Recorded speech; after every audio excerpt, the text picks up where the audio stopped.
Your vintage lawn and crap. Okay, let's see.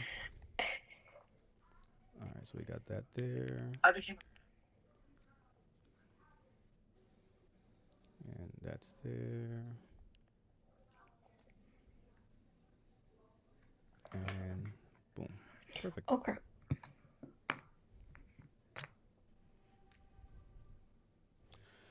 All right. So to make it easier, um, you might have to just have your phone for like the TikTok stuff. I can pull the rest up Okay. from the other places. What's up, everybody? Popping in, talking some claims and some funny stories that will ensue as to how Oh, we got I here. can't see you. Like you're way at the bottom. They have it. Oh, on the thing. Boop boop boop boop boop boop boop. Yeah. There you go. You're like covered by all the text. Oh, okay, gotcha. Actually, let me see how it looks. What's up, everyone? Let us know the branch of service you were in and the years that you served. Hanging out for a little bit, popping in. If you have some questions, pop them in. We're live on Facebook. We're live on TikTok, YouTube, and all the places. So we'll let folks kind of start tuning in. Make sure you can hear us. If you can hear us, give us a thumbs up so we can know that you can hear us. What is up? What is up? Let me see how it looks. Okay, yeah, that works. Oh, I see. I see what you're saying. We can do this too. Boom, boom, boom, boom, boom.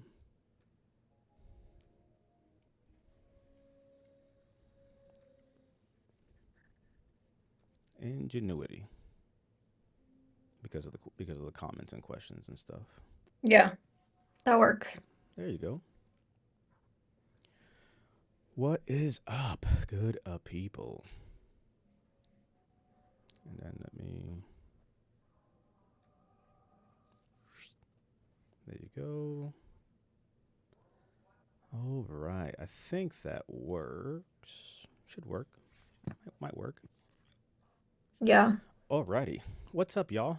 Hanging out for a little bit, answering some questions, talking claims, what we did in 2025, the things that triggered us, the thing that got us to show up, all the fun stuff. Hiram's in the building. What's up, hermano? Let me bring Hiram down. What is up? Hiram tuning in from Instagram. What is up? I don't know what the question is, Majors.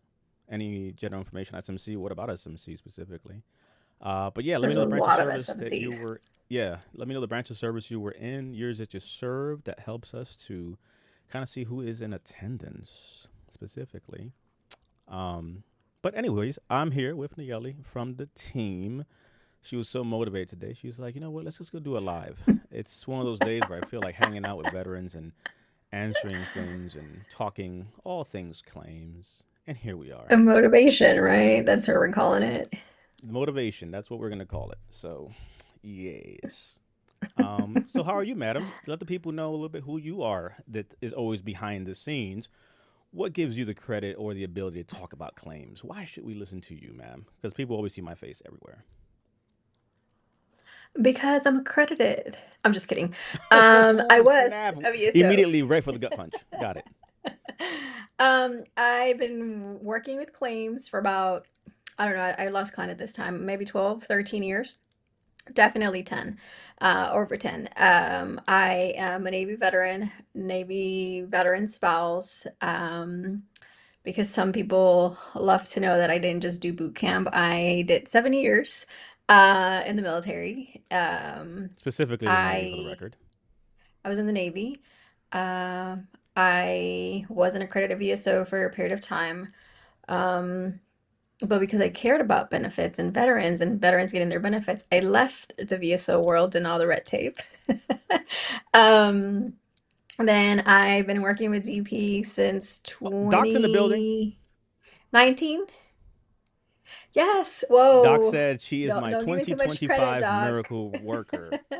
Boop. like it. Um, yes, it's been a pleasure working with you, Doc. Actually, I was just talking about you today. I was using some of your history with one of my veterans coming up for a CMP exam. I was thinking about you today. Um, I have. So I was a VSO for a period of time. Then I came to work with DP. There was a lot of red tape in the VSO world that I didn't like. Uh, Doctors and nurses specifically saying that they didn't believe veterans should get benefits. And I was like, wait, what? How do you feel about me as a veteran? How do you feel about my husband as a veteran? Because it was the same clinic that we used to go for care. And then I met DP on Facebook. And the rest is history. Here I am. We were Pretty just much. talking about how he rage baited me to come work with him. Like, triggering me is the easiest way for me to do a thing. You cannot pressure me to do a thing. You cannot convince me to do a thing that I don't want to do. But if you trigger me, I will do things. And that's how he got me here. But yeah, um, It's I've true. been doing this for a minute. It's true. It is true. And we are here because of rage bait. So we'll leave it at that. But We're no, here because of no. motivation. Stop it. We're Well, motivated. yeah. Well, and also because I think we're also big on educating veterans on the truth and facts and not just rage baiting them. Sadly, we get rage baited. The person here to, I guess, my left, your right, my left, whichever way the screen shows up. Um, Left side of the screen. She does get rage baited sometimes because of the things that are online. And when you see people out here talking about claims, taking high horse positions, they're talking down to veterans, they're disrespectful to veterans, they're callous to veteran situations. That's very disturbing because we do show up for the right reasons. And when you have people saying, like, she's quoting an actual veteran that said, I care so much about veterans, I got 100%, became a VSO. She's saying, I was a VSO and I cared enough that I left being a VSO because of the red tape and the bullshit that is part of the process. Which again, people don't like to talk about. So we're big on education, we're big on information, but when people start attacking people, that's a problem. Like I know people come at this differently from different places, different ways, and that's okay. Pick your help however you choose to do it. But what we don't like, is when people start bashing the veteran themselves. You know what I'm saying? That's just not cool at all. So today is brought to you by ignorance, the veteran conundrum that is pervasive in VA claim space because it's the only space apparently where everybody has an opinion and think that things come out their pockets. So yeah, so Yep. we'll talk about that a little bit there. So yeah, we're here. The team is watching behind the scenes, but kind of popping in, talking some claims, we'll answer some questions, give some background. But we've been working together for quite a few years now, and we've seen a little bit of Mhm. everything. And I would say be careful is the biggest thing, right? If you hear nothing else, be careful for the help that is out there. And I mean that whether it be VSOs, whether it be lawyers, whether it be third parties. I'll let Nayeli kind of chime in, but I just put a video up the other day specifically about one of our veterans. Doc's in the chat. Shout out to Doc. Doc actually is a victim. So here's the funny part. So I'm actually using Doc as like the segue. Doc sent me a message and said something to the effect of, "Hey DP, love the Oh videos, love what you do, yes. but I reached out to you guys and you didn't get back to me." And I was like, hold up, what are you talking about?" And he literally mentioned someone's name who is not in my company. At veteransnetwork.club, you can go to About Us and you'll see who works with us. We're real people, real names. We're not that fancy to come up with fucking pseudonyms. But anyway, I'm like, yeah, that was not us. The person he mentioned was for sure somebody else that I knew. And what happens is because we do what we do, how we do it, people like to watch these lives. And be careful if you're watching this live. If someone DMs you, I'm telling you right now, and says, "Hey, thanks for tuning in and watching DP and the Yelly talking about claims. Do you need some help?" Block them. Because we're not going to DM you. We're not going to initiate conversation. You DM us. You reach out to us. So Doc reaches out to someone that says they were with us. They lied to him. It wasn't us at all and left them hanging. Moral of the story, it creates a situation where veterans are being misled for things. We have one veteran who was working with a VSO at the DAV specifically, and long story short, they couldn't help him. Nothing was happening. They referred him to us, the short and skinny. He came to us, won his claim. We checked his effective date. Come to find out, he lost almost a year worth of back pay. Why? Because the VSO was behind the scenes doing things that the veteran had no clue of. I'll let Nayeli take over on the rest of the conversation there. But be careful. We can give you shit show stories from everywhere. Lawyers going for increases on tinnitus, VSOs going for incorrect things that make no sense. Like, the gamut goes crazy. It's like, oh well, I've worked with a VSO. Guess what? She was a VSO too, and she stopped being a VSO. So like, stop it. You know what I'm saying? We have like prior legal folks, prior VSOs, prior VSRs for crying out loud. It's a shitty space. We'll leave it at that. So to you on the DFE dude, hey Z. Yeah. All that to say, you see us here talking, go verify what we do, how we do it on the website, see what we offer. It's not a do one thing only. We won't talk to you unless you sign a thing. That's not how it is. Be careful with who you go with because they're shitty people. Accreditation does not mean knowledge. Accreditation does not mean expertise. A lawyer doesn't mean that they're going to help you. If I'm actually working with another veteran who's also working with the lawyer, and it took him like 45 days for the lawyer to get back to him. And within like 2 weeks, we figured out his case. Now, I'm not promising you a time frame of in 2 weeks we're gonna get you there. But it can happen. And Doc is here, saying it took him about 2 weeks because they do happen. Whatever it is that's happening at the VA right now, on one end they're pushing claims real fast, with a lot of errors, and on the other side they're pushing claims real fast with good results. So be careful who you work with. Be careful who you trust with your process. It is not just a VSO did everything for me. It's not just a third party company did everything for me. This does take you being involved, at least how we do it. And take that for what it is when we're working with your benefits. Because at the end of the day, I can't want your benefits more than you do, and you also have to do your due diligence to know who you're talking to and how they're doing things for you. So, quick question for you, because you said it. What made you want to leave the VSO side of the house when it comes to actually working with veterans? Because again, we talk about red tape and all that stuff, but great VSOs. Hell, you were a VSO. You're here now. We know great ones. Some do great work, etc. That's fine. But for you personally, what was the point where you were like, I can't do this, or I'm gonna go another route to help veterans? Well, I said it, earlier.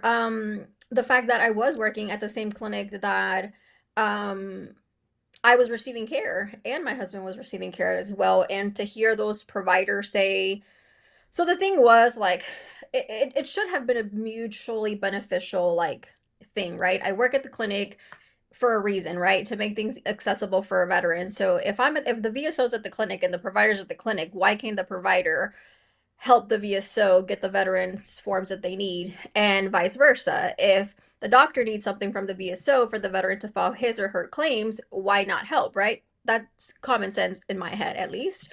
And I would do that for them. I helped a social worker, I had a psychologist, I helped a nurse, I helped them fill out forms for veterans.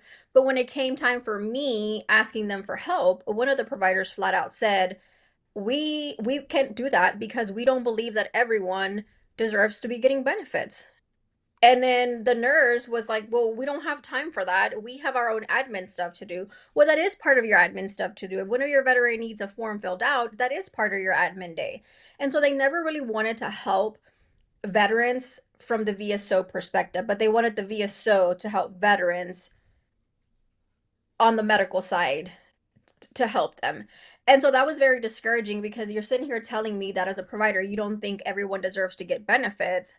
Fuck, I'm a veteran and you're my provider. How do you feel about me? My husband had to medically retire at 28 because of his service connected disabilities. His team was just like, absolutely not. You can't go back to work because we will be held liable. And then for you to say that you don't think we deserve benefits, and I was like, you guys can F all the way off. And that's what made me leave because if we're supposed to be there to help each other out from a VSO convenience, having a veteran have access to a VSO at the clinic, it should be the same way that a VSO has access to the medical team at the same clinic. And that was very discouraging to hear that the people who are treating veterans didn't believe veterans, deserve to get benefits.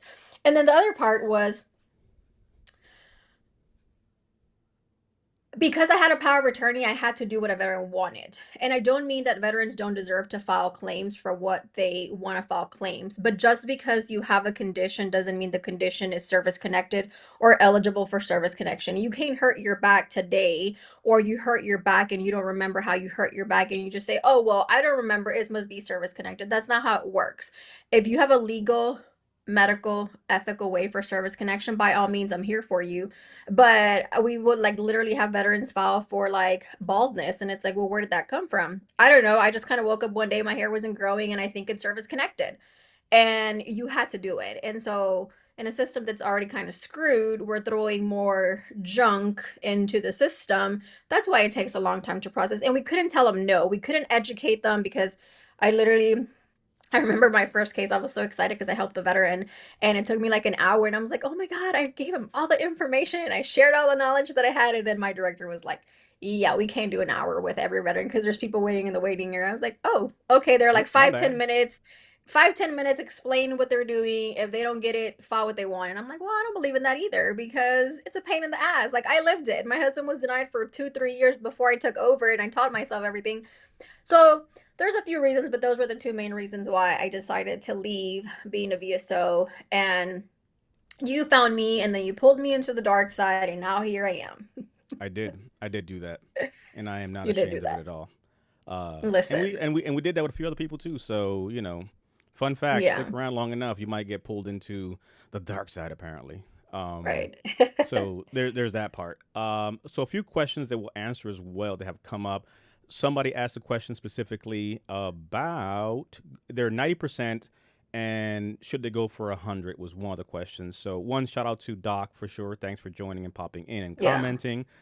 She did say again that you were his miracle worker. So we'll make sure that we put that out there too, so people can see it because it matters. So here are some of the comments because again, TikTok is kind of funny when it comes to pulling things up, but real people. So I for could see him. sure, Yeah. miracle workers are there. No, I'm saying for everybody else too, so they can see it. Oh, And yeah. then 90% should I try for 100 on Slim's question. So that really depends. And the reason I'm saying is because what's the 90% for? Anybody just wants to give you an answer with no context, be careful, be wary, because you have a lot of folks that'll just say, sure, go for that. But is there a path to 100? When we look at help on our side, part of that means to us, we have to assess the situation, right? We have a method because we love acronyms. I love acronyms, not so much over here. She doesn't like acronyms that much, but she deals with me, so she puts up with the acronyms. But we like to define, we like to strategize, we like to execute, right? So let's assess the situation. What's the 90% for? Um, and then from there, is there a path to 100? Are there secondaries? Are there increases? Not reaching, but with your truth and what you have, are things properly rated? And again, everybody's situation is very different. You can have 10 veterans at 90%. They're all going to have different paths potentially. Some may get to 100, some may not get to 100. Some of the lives that, my partner here in claims likes to pop in on because I can't hear half of these talking heads out here because I just like, look, you're just dumb right now, so I'm not listening to you.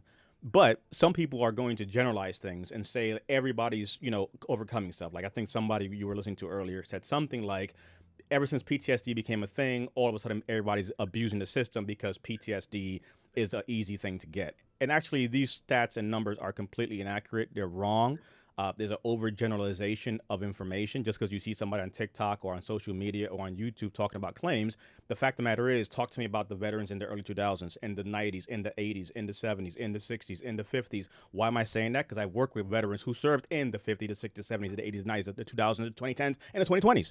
So the fact that a few heads are talking about something, all of a sudden we assume, oh, there's a pervasive abuse of systems and things. And even when the Washington Post reached out to us, guess what? We gave them the stats. The numbers are incorrect in so many ways. So zoom back out. 90%, it depends. Is there a path forward? We have to take a look at it, right? What's 90% for? Is there a way forward? It may be, there may not be. That's where having an individual strategy makes sense because Doc's path is not going to be your path, not my path, not her path. So, yeah, your thoughts on that for the 90 to 10 to 100 question. Same thing. It depends. I always like to assess like what's the 90%? Do you have any denials? Do you have any secondaries? And what do you have documented? There is a question further down asking about a diagnosis. You have to have a diagnosis. There are three elements for service connection. You have to have a diagnosis, a current diagnosis. You have to have an event, injury, disease, treatment while you were in service, and then a connection between the two, a nexus. Do you have the evidence to support a secondary, a presumptive, an increase, any denials? How can you approach denials? So it just really depends. What is the 90? What do you have going on? What can you prove? What evidence do you have? What evidence is missing? Can you get that evidence? And then can you go in there? Because there's another thing. Um, I know it's controversial, but it is what it Mhm. is. Everybody's not going to be 100%. There are veterans who are not going to be 100%. There are very few that I've met in my 10 plus years of working with veterans that do not meet the criteria for 100%, but it happens. Everyone is not 100%. Everyone won't hit 100%, or you not might be 100% right now and you have things to work towards in the future. Things get worse, other things develop. But just because you're not might be at 100% eligible right now doesn't mean you can't get there. So it just really depends on what you have going on right now. Should Yep. you try for 100? But at a minimum, do an intent to file.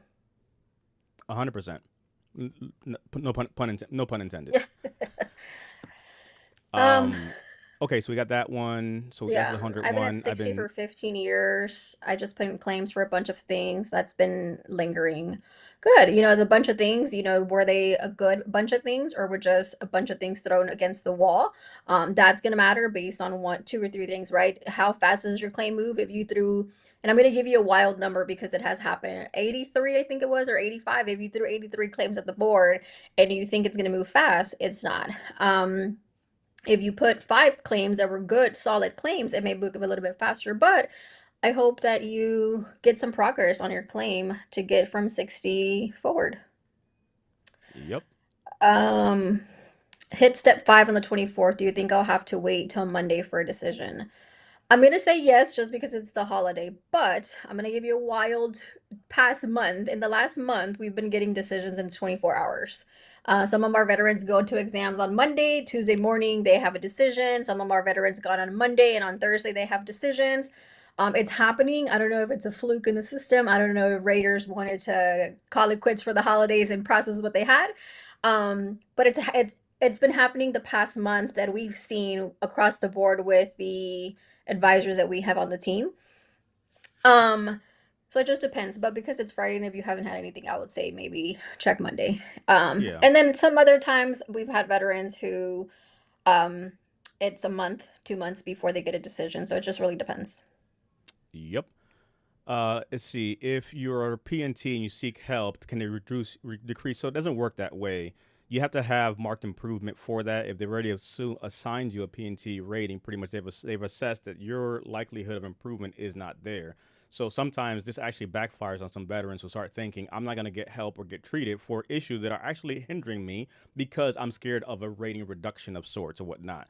And if this comes up with surgeries and things like that, sometimes you need to go get seen just to maintain some semblance of whatever it is you have going on. Some veterans may not improve at all. Like at the end of the day, you're already tanking, you're spiraling, things are getting worse. And to sit there and think, oh, I'm not going to go get help because this might reduce my thing, it doesn't work like that, right? The VA can propose erroneous reductions, and we're dealing with a whole bunch of them that are happening actually for, right, frankly, no reason. So one thing doesn't trigger another thing, it's a little more deeper than that. And sometimes they erroneously do it. You could have been doing nothing and they come out of nowhere with something to that effect. Any thoughts on that as we kind of breeze through some of these here? 7 to And the 2 other weeks thing again. though is Good. that Hmm. the other thing too, like if you're a PNT and you're seeking help, this is my own opinion. Um, the VA barely has enough time to do what the hell they're supposed to be doing. If you're PNT, they're not going to come audit your claim just because. The only thing that is more likely to happen is then for them to audit your dependents. I just recently got a development letter saying, hey, you have a dependent on your claim. Verify that they're still your dependent or you'll be reduced or whatnot. Um, Not reduce, I take that back. I don't want to scare y'all. We are going to remove the dependent from your list. I just called and said, yes, he's still my dependent. He's still, he's still 16. You have his birth date. He's very much 16. So they don't do anything. They don't mess with you. The only thing that I say, because I also don't believe in don't poke the bear. If you are legitimately at 100% PNT and you have things happening and they can take you out, file for them. Be strategic about it. Don't just throw things against the wall just to do it. Like there has to be a strategy, a thought process to it, the medical evidence to back it up. But seek treatment. It's not going to hurt you. 100%. No pun intended. Let's see. Broke my arm at drill is at 30%. It causes pain. No. So this is also a misconception. Something hurts, that's not a disability. You got injured, that's not a disability. What is the lingering issue, right? I broke my leg. Now my leg is broken. I have an impairment. I have a range of motion problem. That becomes a disability. I was injured. Something happened. Okay, that happened then. Check. What happened now? So this goes to the Kaluza triangle, where how are we making an argument for service connection? Do we have all the pieces required to make said argument? Example, do we have a diagnosis? Do we have an in-service event or stressor? And do we have something connecting the orange to the red? In the ideal world, you want to have these three things. This is where a lot of veterans kind of miss the mark because, yeah, something happened. This makes no sense. A real big issue, too, is some veterans, because they're being seen at the VA, assume one thing equals the other. Just because the VA diagnosed me, I should get a rating. No, it doesn't work that way. So, yeah, you got injured, but the real question becomes, okay, something happened in service. What are you dealing with now? And is that condition now meeting the criteria for disability? Again, hurt alone doesn't necessarily equal a rating in and of itself. I think that's where the foundations of a claim is missing for some veterans. It's a good question, though. And if you're at drill, I'm going to assume that you Line of are a duty. reservist. And so ask for an LOD, get an LOD because even if you hurt your arm at drill and nothing was documented, you didn't get an LOD, it's going to be very hard. Not impossible, but it's going to be very hard for you to get service connected for something that happened during drill weekend and you don't have an LOD.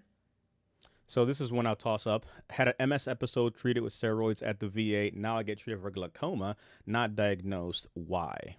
This is a VHA situation, but you have a condition that I'm assuming your MS is Wait, where service are you? connected. Joe,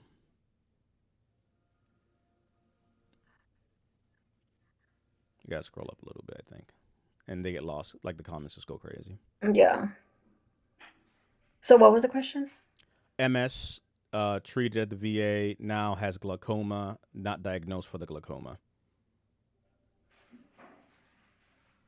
Oh, I see it. Um, I don't mean any harm, guys, when I say some things are my favorite things, but MS is one of my favorite conditions I wonder because why. that's how I taught myself claims, helping my husband with MS. Um, get treated for any and everything. You will only get, I believe it's like 30%, maybe 40% for MS, and then it caps out at that. But all the diagnoses that happen to you due to treatment can be secondaries. I filed 11 secondaries for him, and they were all service connected. Here's where I say I don't believe in not poking the bear. He was already at 100%, and he had been at 100% for about 4 or 5 years, I think. And then I filed 11 additional claims after he was already 100% PNT to get all those secondaries because he wasn't qualifying for ancillary benefits that he needed. So I had to file 11 secondaries to his service connected MS. 9 of them were service connected out of the 11. Um, so yes, get it diagnosed and then file for it as a secondary to MS. Let's see. YouTube, Benny is saying yes, get an LOD for anything that happens at drill. It Yep. comes in handy because the biggest thing here is again the service connection argument. To Benny's point and what we are literally just talking about. These are the things you want to have in place, right? We want to have a current diagnosis, yes, but how are we filling in the red to the in-service event or aggravation for the reservist? Yes, they can make claims. Don't believe people saying, "Oh, you're a reservist, you can't file a claim." Bullshit. It's about tying it to service period. Because you're a reservist, those are limited periods. Because if it happened on a Monday or a Tuesday and you're not on duty, why would the system pick up that liability of having onus of your injury? Did it happen on drill weekend? Did it happen on AT? Did it happen on deployment? Is it how are we tying it back? The LOD gives you kind of paperwork saying, "Hey, yes, Joe Schnuffy did do a thing, fell, hurt himself, etc." Even if it's not a disability right now. For example, so I was on September 11. I was in the National Guard. I was in New York City on September 11. As the towers fell, 30 minutes later, fast forward. At some point, I got ran over by a vehicle. It's a whole thing. I had an LOD. Mind you, I'm on orders for all the things going on. But at that point, I'm young. So I'm like, I'm fine. Nothing's wrong with me. But in my, thank God, commander and them were like, nope, we're documenting this stuff. And I'm like, I want to get back to work. I ain't got time for this bullshit paperwork. Again, fast forward all these years, that LOD came in handy because it was the beginning part of something. So, again, to Ben's point, someone you're serving with, their reserves, whatever, get things documented because they may not be a disability today, but we don't know what's going to happen 10, 20 years from now. Hell, September 11 was yesterday for me. It's fucking 2025 for crying out loud. It's just, you know what I'm saying? Time flies when it comes to these things. So, um, a little bit out of order, but Captain Murphy, can you talk about the importance of making sure medical records are up to date? That speaks back to the closure triangle, right? So we're talking the medical records specifically for disability purposes. We want to have something current. So one quick example, I had a veteran I talked to, and they had a back condition. Mind you, the VFW told them that they're not a veteran because they never deployed. That's a whole nother rant for another day. But he was a veteran, is a veteran. But when he got seen for his back, the VA, I mean, his provider said basically, we're gonna have to operate on you or give you medication, injection, etc. He said, I'm not gonna get cut, and I don't want to do these meds. Well, guess what? Continuity of care is not going to be there for him because he's not going to be seeing a doctor to be told the same thing over and over. Some veterans don't have an option to do certain things. So guess what? You have to deal with what you have to deal with. In this person's case, now he's going to file a claim. The advice would be, hey, go get seen. Make sure you have a current diagnosis. Make sure your records are there because you're making a medical argument to the VA. So having up-to-date records, is this condition still valid? Yes, you have a sick call slip. Yes, you complain in service, but is the condition still current? Yes or no? Because this is the argument that we're making. Thoughts on records? Nope, same thing. Continuity of Concur. care. Let's see. How long does it take to get dependents added like a child? It really depends on processing. Some stuff we've seen It could pretty take a month, it fast. could take a year. Mm-hmm. Yep. So to Joe with the MS situation, claim for glaucoma because of treatment. Again, that's well, the diagnosis has to be put in for sure. Crazy vets, glad you guys are helping. Glad you're here watching for sure. Okay, moving on. Dun, dun, dun, dun, dun. And if I'm kind of going down the line, so be careful, please. Don't type in certain medications. Don't type in unaliving yourself. The algorithm is crazy, so I don't see rather all the comments. So you might type something and you might think I'm skipping you. I'm not. I just can't see what you're typing because it does tell me certain comments were flagged, which is to me crazy for social media. Like I could sit here apparently thirst trapping, and it's fine for social media. I talk about mental health or disabilities, the system has a haywire. So be aware, be careful. Feel free to ask the question again because I'm not ignoring you. Okay, so we got that one. I'm at 70%. Do appointments? Do have appointments for secondary? Okay, I think that's a statement, not a question. I broke my hips in training. Got 70%. I've been feeling worse over time. Already had 2 hip surgeries. I'm assuming for James. Check. What's the 70% for? For both hips? I'm about to go for the PAC appointment. What do I need to get ready for? Jerry Smith. Thoughts on PAC Act appointment, or just like I guess a check-in for PAC Act? So if you're going to PACT Act, one, what condition? PACT Act is not a condition. PACT Act is a law that allows presumptives to be claimed. But if you have an appointment for a condition that you filed under PACT Act, see what how it's rated, what kind of questions they'll ask you if you look at the DBQ, and how to get ready for it. I'm gonna give you the best tip I can give you to check out the link, and there's a CMP exam prep course for that. It'll teach you the what to expect, what not to expect, how to report a bad CMP should it happened, statements or PDFs on how to talk about your symptoms, what not to say. We don't believe in keywords. We believe in preparing yourself on how the VA is going to rate you. So it's not going to tell you say this or don't say this or show up disheveled or show up not showered. None of that. It is legitimate preparation for your exam. Check it out on the link in DP's bio for the ACE or CMP exam prep. A lot of times veterans ask about that course specifically.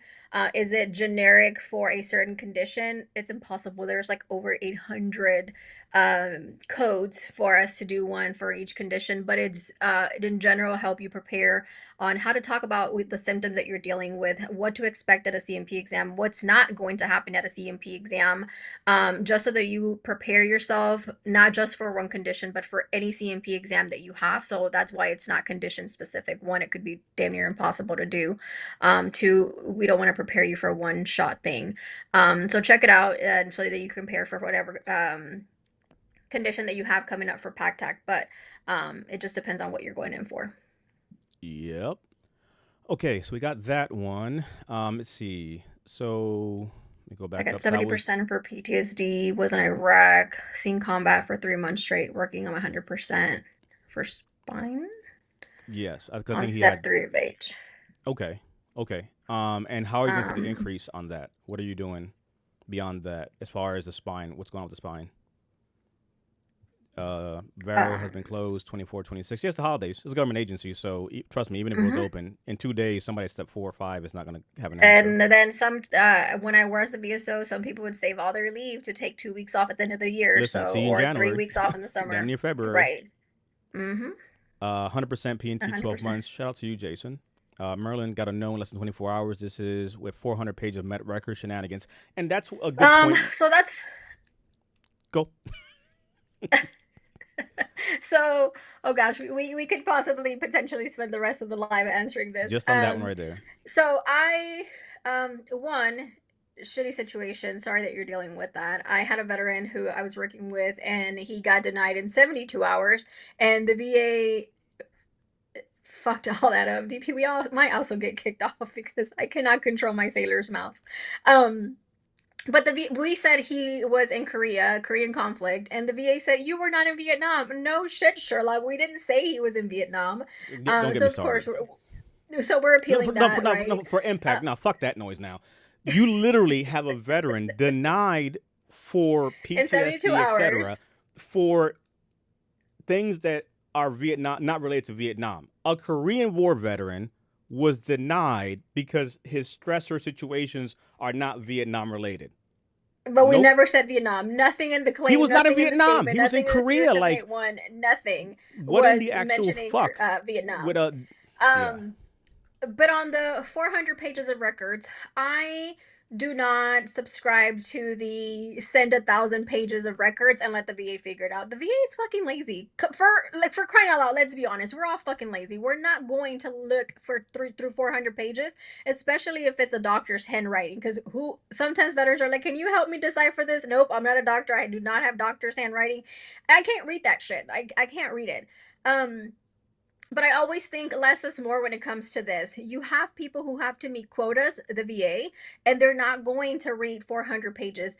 Do you want to send 400 pages? Sure, why not? But submit a statement saying, hey, on page 299, I was treated in service for X, Y, and Z. On this date, I was treated for this or that, the third, because you want to make it easier for them. This is like any other assistance, no matter where you're at, whether it's the bank or anything. Like, you want to make things easier for them. You want to make things fast because they have to move fast, right? So is it right? No, they should pay attention to this. Matter of fact, we have one of our advisors who worked at the VA, and she was getting dinged for spending her time processing claims. You're spending too much time on that claim. You spend an hour on that claim, you should have spent 30 minutes. Like, she was legitimately dinged for those things. And it's a system that you can't control, right? So make things easier for them. If you got denied, read your decision letter, see why you were denied, and if you know that in those 400 pages you had evidence to support that, appeal it and write a statement. I disagree with your decision because you said I didn't get treated in service, but on page 200 I was treated in service. You said I didn't have a diagnosis. On page 30 I have a diagnosis. So lay it all out for them. I do not believe that more records means a better outcome. Agreed. And it's being strategic too, to the point, right? Because outright just having things submitted in there, it doesn't do that. Audible mention: no statements are definitive. Cakes apparently works at the VA as well, and she's like, some of us are overworked. That's the whole point. The Yeah, fact don't is, take my statements like to heart. Like, I look, listen, I have friends who are raiders. We have staff who yeah, has worked at the VA. They're amazing. There are people here on TikTok who are amazing and are diligent. But like everything, it is human error. They are overworked. There are a ton of claims being in system, backlog, regulations, not to mention the way that M21 changes on a daily basis. Like, so again, like, don't make the raiders' job easier, make the processor's job easier, not by throwing in 1,000 claims, because they are overworked. They're human. Errors happen. The thing is, like, knowing how to advocate for yourself, knowing what to do, not just say, hey, if you're so supposed to help me, they're gonna fix it all. No, they're not. A third company said that they will give me 290. No, they won't. Like, they can't guarantee you shit because the VA is the ultimate decider on that. So all that to say that there's a lot of moving pieces on your claims. Don't just take everything at face value. Do your due diligence to also be educated in the process. 100%. All right, got a Nexus letter. Hopefully it works. Again, what's the argument? Is that Nexus letter literally there? My last video I put up from a few years ago. There are a few elements of the Nexus letter should have to begin with. So not all Nexus letters are the same. So there's that part there. Filed a few years ago. Never received the decision. I was in my 30s, now in my 60s. We see a lot of that stuff where communication maybe wasn't sent out for claims over 30 plus years ago. Stuff definitely something to look back into. So I wouldn't just sit by and not let that go. Cake says we also go by MOS as well as secondary and aggravated. Yep, agreed. Mm-hmm. Sure. I see a lot of misinformation about claims and that the guidance is changing. I'm 100% painting good. Don't buy into the hype of people saying things are changing because most of the time people here online are full of shit. I'm saying that because literally you can go back to my timeline. I've been making videos about changes for the last fucking damn near 7 years. Literally showing you the fucking CFR, the regulation, VA info, all the stuff where it's coming from. The people that are actually sitting out here trying to fearmonger you into this is happening, be careful, blah, blah, blah. All they do is confuse you more than anything else. And you know who they are. They love to just make videos and they don't get to the fucking point. They don't tell you what the problem is. Moral of the story, changes are always going to happen. The DSMs have changed all the time. Their proposed rating changes. The CFR changes. The M21-1 changes. Rating criteria change. It happens all the time. Medicine advances. Things The will M21 change. changes You know what sometimes I'm on a saying? daily basis, and you don't So, see change on your right. rating all the time. But The other veterans thing with that is like continue. if you're 100% PNT, if you're 100% PNT, the VA has determined that your conditions are not likely to improve. So as long as you're not filing for your toe because you broke it and now you think it's service connected, the VA is not going to touch you again. If you have legitimate claims to file them. I don't believe in don't poke the bear. I just gave you the example of my husband. I don't believe in that as long as you know what you're doing. Can you fuck your claim? Yes. I just helped a veteran about 2 weeks ago overturn a proposal to reduce because she came, worked with me, we got her to where we got her. She learned enough to do it on her own, or so she thought. She went and got a chat GPT nexus letter because that's the hype. Don't pay no one for no, for help. Chat GPT is going to give you a strategy and an nexus letter, and you don't need a doctor to sign a letter. It's a whole nother fucking rant. But she did a chat GPT nexus letter, and she had a proposal to reduce. So if you know what you're doing, generally speaking, you're good. Errors still happen. Things slip down the cracks. Bad CMP exams, bad application of the law, regulation, M21, whatever it is. But if you're 100% PNT, you're good. Things that change tomorrow aren't going to affect your rating. The VA is not going to go back and change everyone's rating. I just checked yesterday because I included that in our newsletter. But the proposed changes to mental health and sleep apnea have been proposed since 2022. And as of yesterday, there was no final action. Also, a lot of people don't even know how to fucking read those web pages. The final action is not the day that things are going to change. The final action is that the rule has been decided. Things will change, but they still have like a 30 to 60-day implementation process. So if things do change today, they're not actually changing for rating purposes until February, end of January. So shit's not going to just change overnight. So don't don't fall for the fucking fear mongering. There's suspense dates. Look up the law yourself. It's public information. All right, speed round. Do I have to go to my annual exam for the VA if I'm 100% PNT? I use triage for my health care. Go get care. Like, you shouldn't stop, but one thing Yes. doesn't equal the next. But definitely go get seen, go get care. One thing to the other. Cake, she says, I do claims daily and we change so many things as it happens. Exactly. Yep. Let's see. File for PTSD due to MST. I have my CMP on January 9th. Is it a first time cruise or are you going for an increase? We deal with a lot of MST veterans. Let's see. You should file a claim in the National Guard Reserve. Make sure you're going to two or three more medical times, continuity of care to Cake's point. Claiming cervical spinal stenosis, degenerative disc disease. Okay, check Andy on your spine increase from the 70s to, not even going to the, got it. Was a radio operator, been out for 20 years, Andy. Okay, awesome. Thank you for your service. Thanks for popping in. We can take up to a Um, year. I'm trying to get caught up on all these different things here. Army's in the building. Miller Beast, 89 for 18 months. Army just got paperwork back saying duty to assist error was found during a higher level review. That doesn't necessarily mean anything outside of something had to be done. You can still say denied or they could make a change. We can elaborate that in a second. Let's see. No, it always bothered me. Radio, blah, blah, blah. Okay, got that. I'm trying to get through at least some of the questions as they're popping in. Is it good or bad thing? I've been hearing different things. I don't know what Van's talking about there. PAC Act is now terrifying there. Things like higher tension, migraines, tinnitus, like just check. There's a toxic exposure registry screening at VHA that has nothing to do with claims. I'm on like 4 or 5 different registries. Could a Vietnam veteran on Okinawa not deployed but worked on the flight line get service connected? Again, depends. You were someplace and like PAC Act, Gulf War, all these things, toxic exposure, risk activity, all these things are ways that an argument can be made, but you're not outright filing that I was Terra or PACAC or Gulf War or Agent Orange or whatever. I was exposed to something. I have this medical condition. I'm making the argument as to why I have what I have based off that thing that I am saying I was exposed to. That might sound simple, but it's literally what confuses so many veterans who outright think I'm going to file for PACAC. You can't file for PACAC. It doesn't work that way. What are you filing for under the umbrella of PACAC? What has been elaborated? What has been expanded? We had a veteran, for example, that they added reproductive cancers to that when PACAC was first pushed in place. Guess what? Fast forward, the veteran has breast cancer. They can in turn now file for that thing. They were rated for that thing. So there's that. Neely, any thoughts on your side on any of the things I'm kind of speeding through here? No, I was uh looking at some of the questions Doc over on said, "Damn it, TikTok. that sailor mouth." Let's see. Okay, so we got that. QR, da, da, da, da, da. Ben at the Are they VA for likely to 21 still years. deny you if you have a nexus letter for service conform a reputable source? Listen, with or without a nexus letter, the VA can and will deny you because a lot of the times they are going to take the contracted examiner's opinion. However, when applicable, I always recommend veterans that are working with us to get a nexus letter because it gives you a standing foot should the VA deny you to fight back against their denial.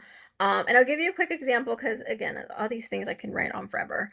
Um, if you file a condition, let's say, I don't know, your knee secondary to your back, and the VA comes back and says the back cannot cause a knee issue. Duh, we know that. We're not saying it caused it, we're saying it can aggravate it. So my private nexus letter is competent and credible because it's written by a qualified professional and it has the medical literature to support the connection between the knee and the back and the back and the knee and why they can happen.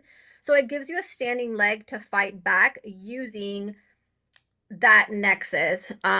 Does it guarantee a denial? No. Does it guarantee a grant? No, but it is a helpful tool to use. Where do you get your military records from?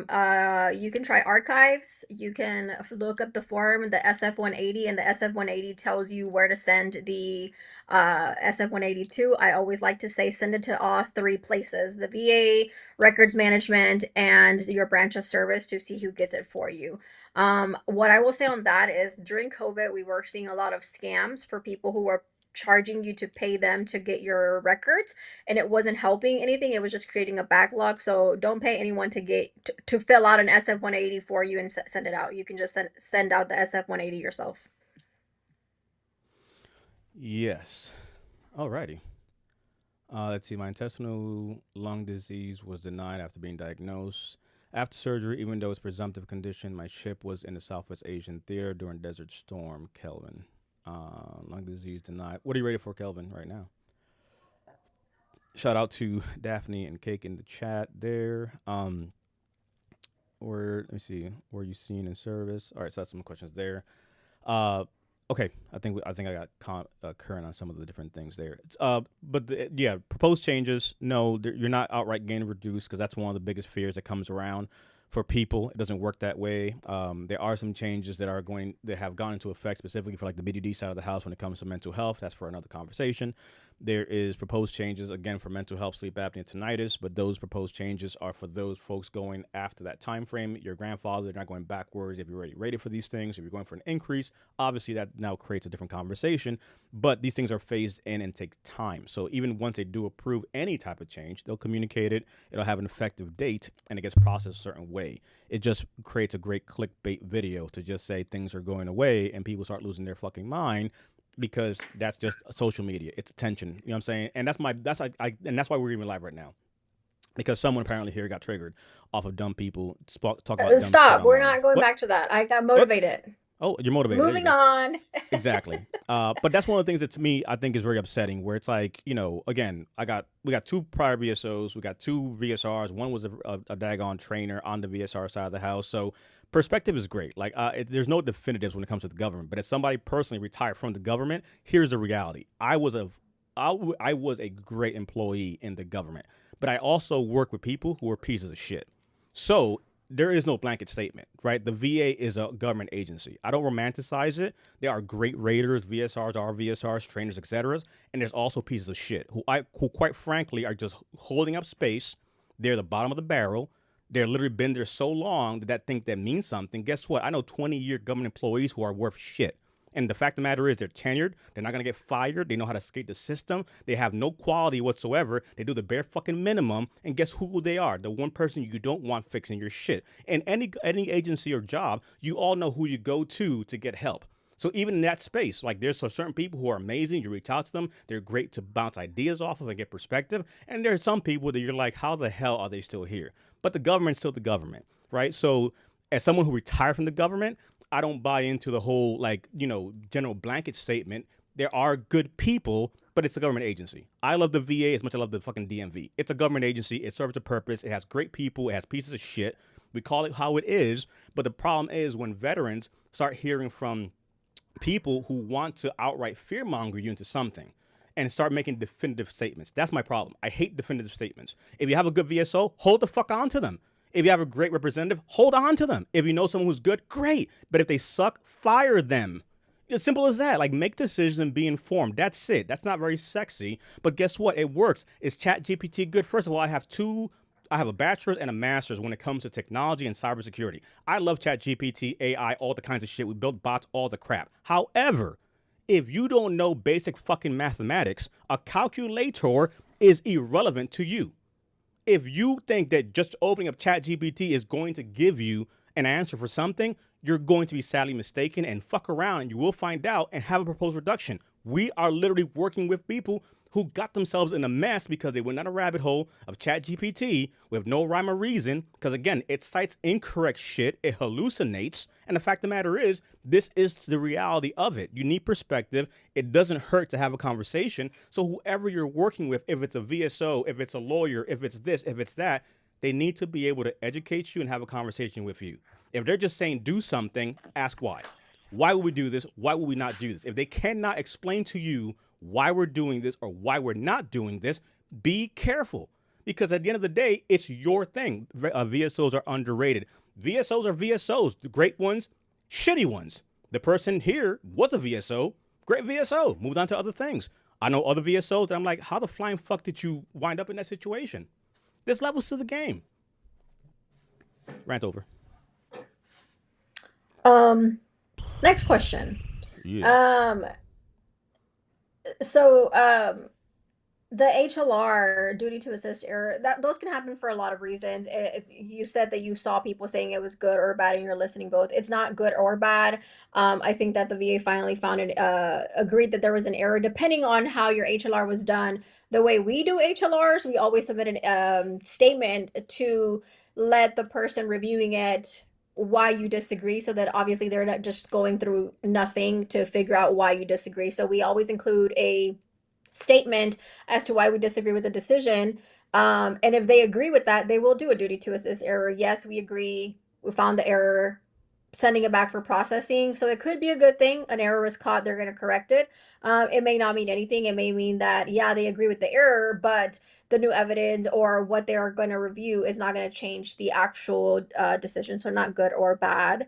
Could a Vietnam veteran in Okinawa not deployed but worked on the flight line get service connected? One, yeah, it depends on what you're filing for. Do you have evidence? Vietnam veteran does not have to have served in Vietnam to qualify for anything, and for that matter, any era. If you're a veteran, you're a veteran, you're a veteran, you're a veteran. It doesn't matter when, where, or how you served. It doesn't mean that you went to combat. I know that's a big misconception. Only combat veterans deserve PTSD. Only veterans who deployed should be rated.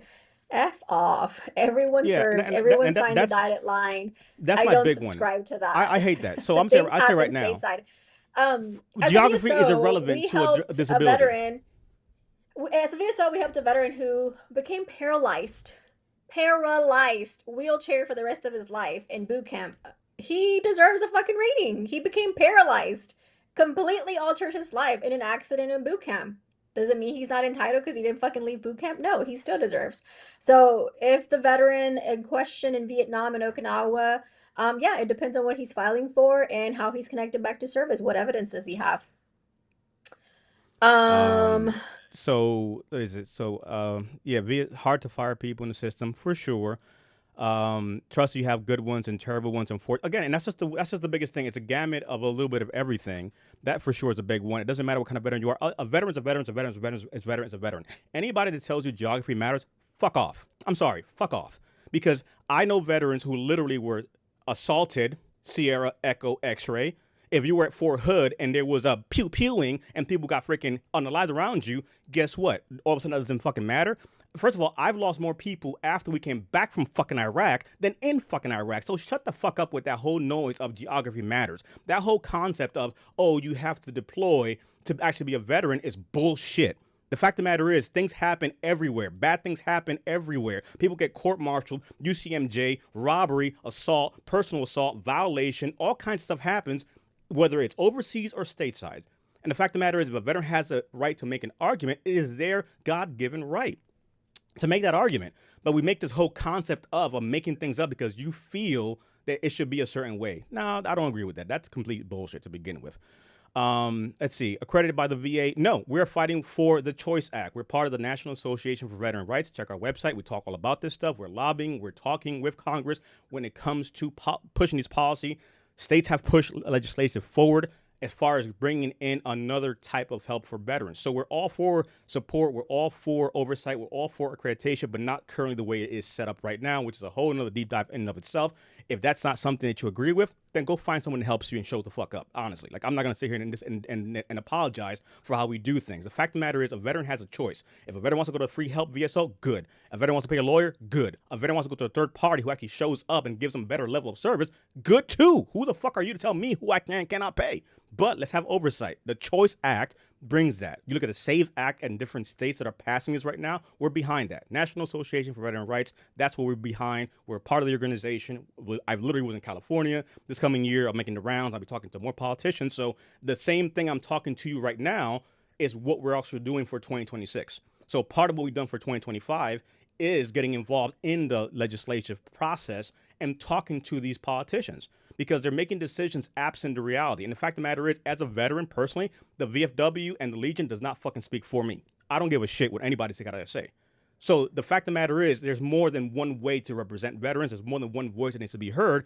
And sometimes what you don't see behind scenes is how they are lobbying on the VFW side or the American Legion side for their own perspective. Because guess what? It's not fucking free. They're getting funding and grants and things like that. And they want to keep things status quo. But the fact of the matter is, it's a new age. People want new services, new things, and they should have options to do that. So we're for the Choice Act. We're for having different things that a veteran should have an option to do. There should for sure be oversight. There for sure should be regulation and all these different things. The Choice Act, look it up, for the veteran side of the house, puts in place regulation, accreditation, and different things that are there. So we have put ourselves under scrutiny within the National Association for Veteran Rights, and we're pushing for that legislatively.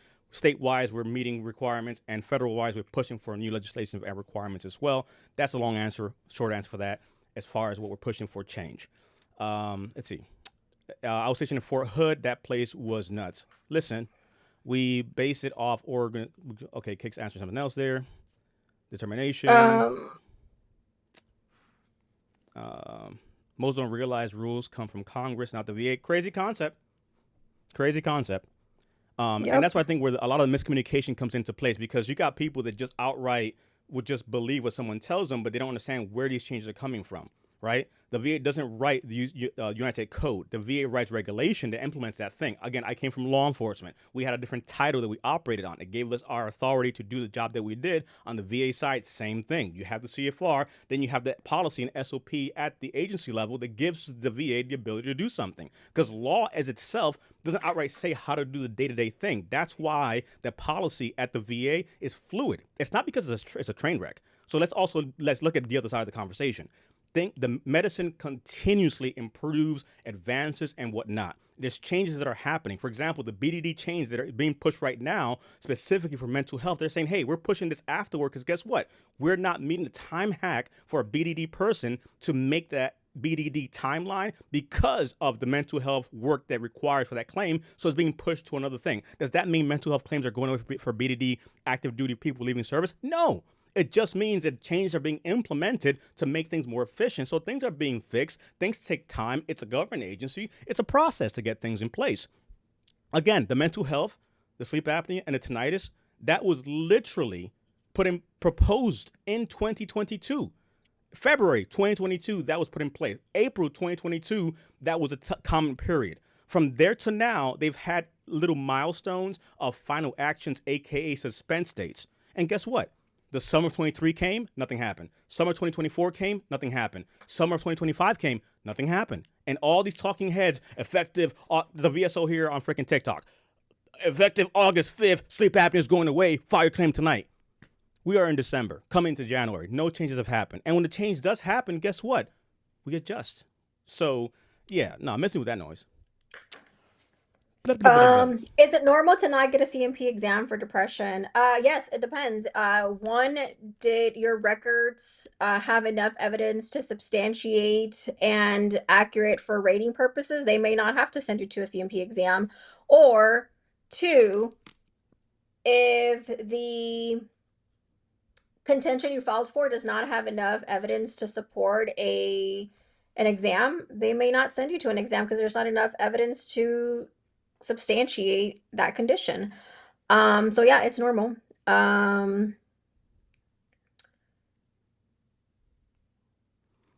Yep. It's not fluid, it's the Administrative Procedure Act. Call it what you want. It's a process of how it gets updated. Sweet baby Jesus. And this is also the disconnect Moving too. on. They can Exactly. call it Like, whatever the fuck they want. oh God, it's not this, it's that. We're talking to people trying to make sense of a thing. Fluid makes sense. I'm sticking with it. Uh, my No neighbor shit, it's received the a law. reduction letter and he's freaking out. He's been 100% since 2016. Um, what was the reason for reduction? You have 30 days to submit to request a hearing, and then 60 days to submit additional evidence as to why you disagree. And then, you'll have a hearing.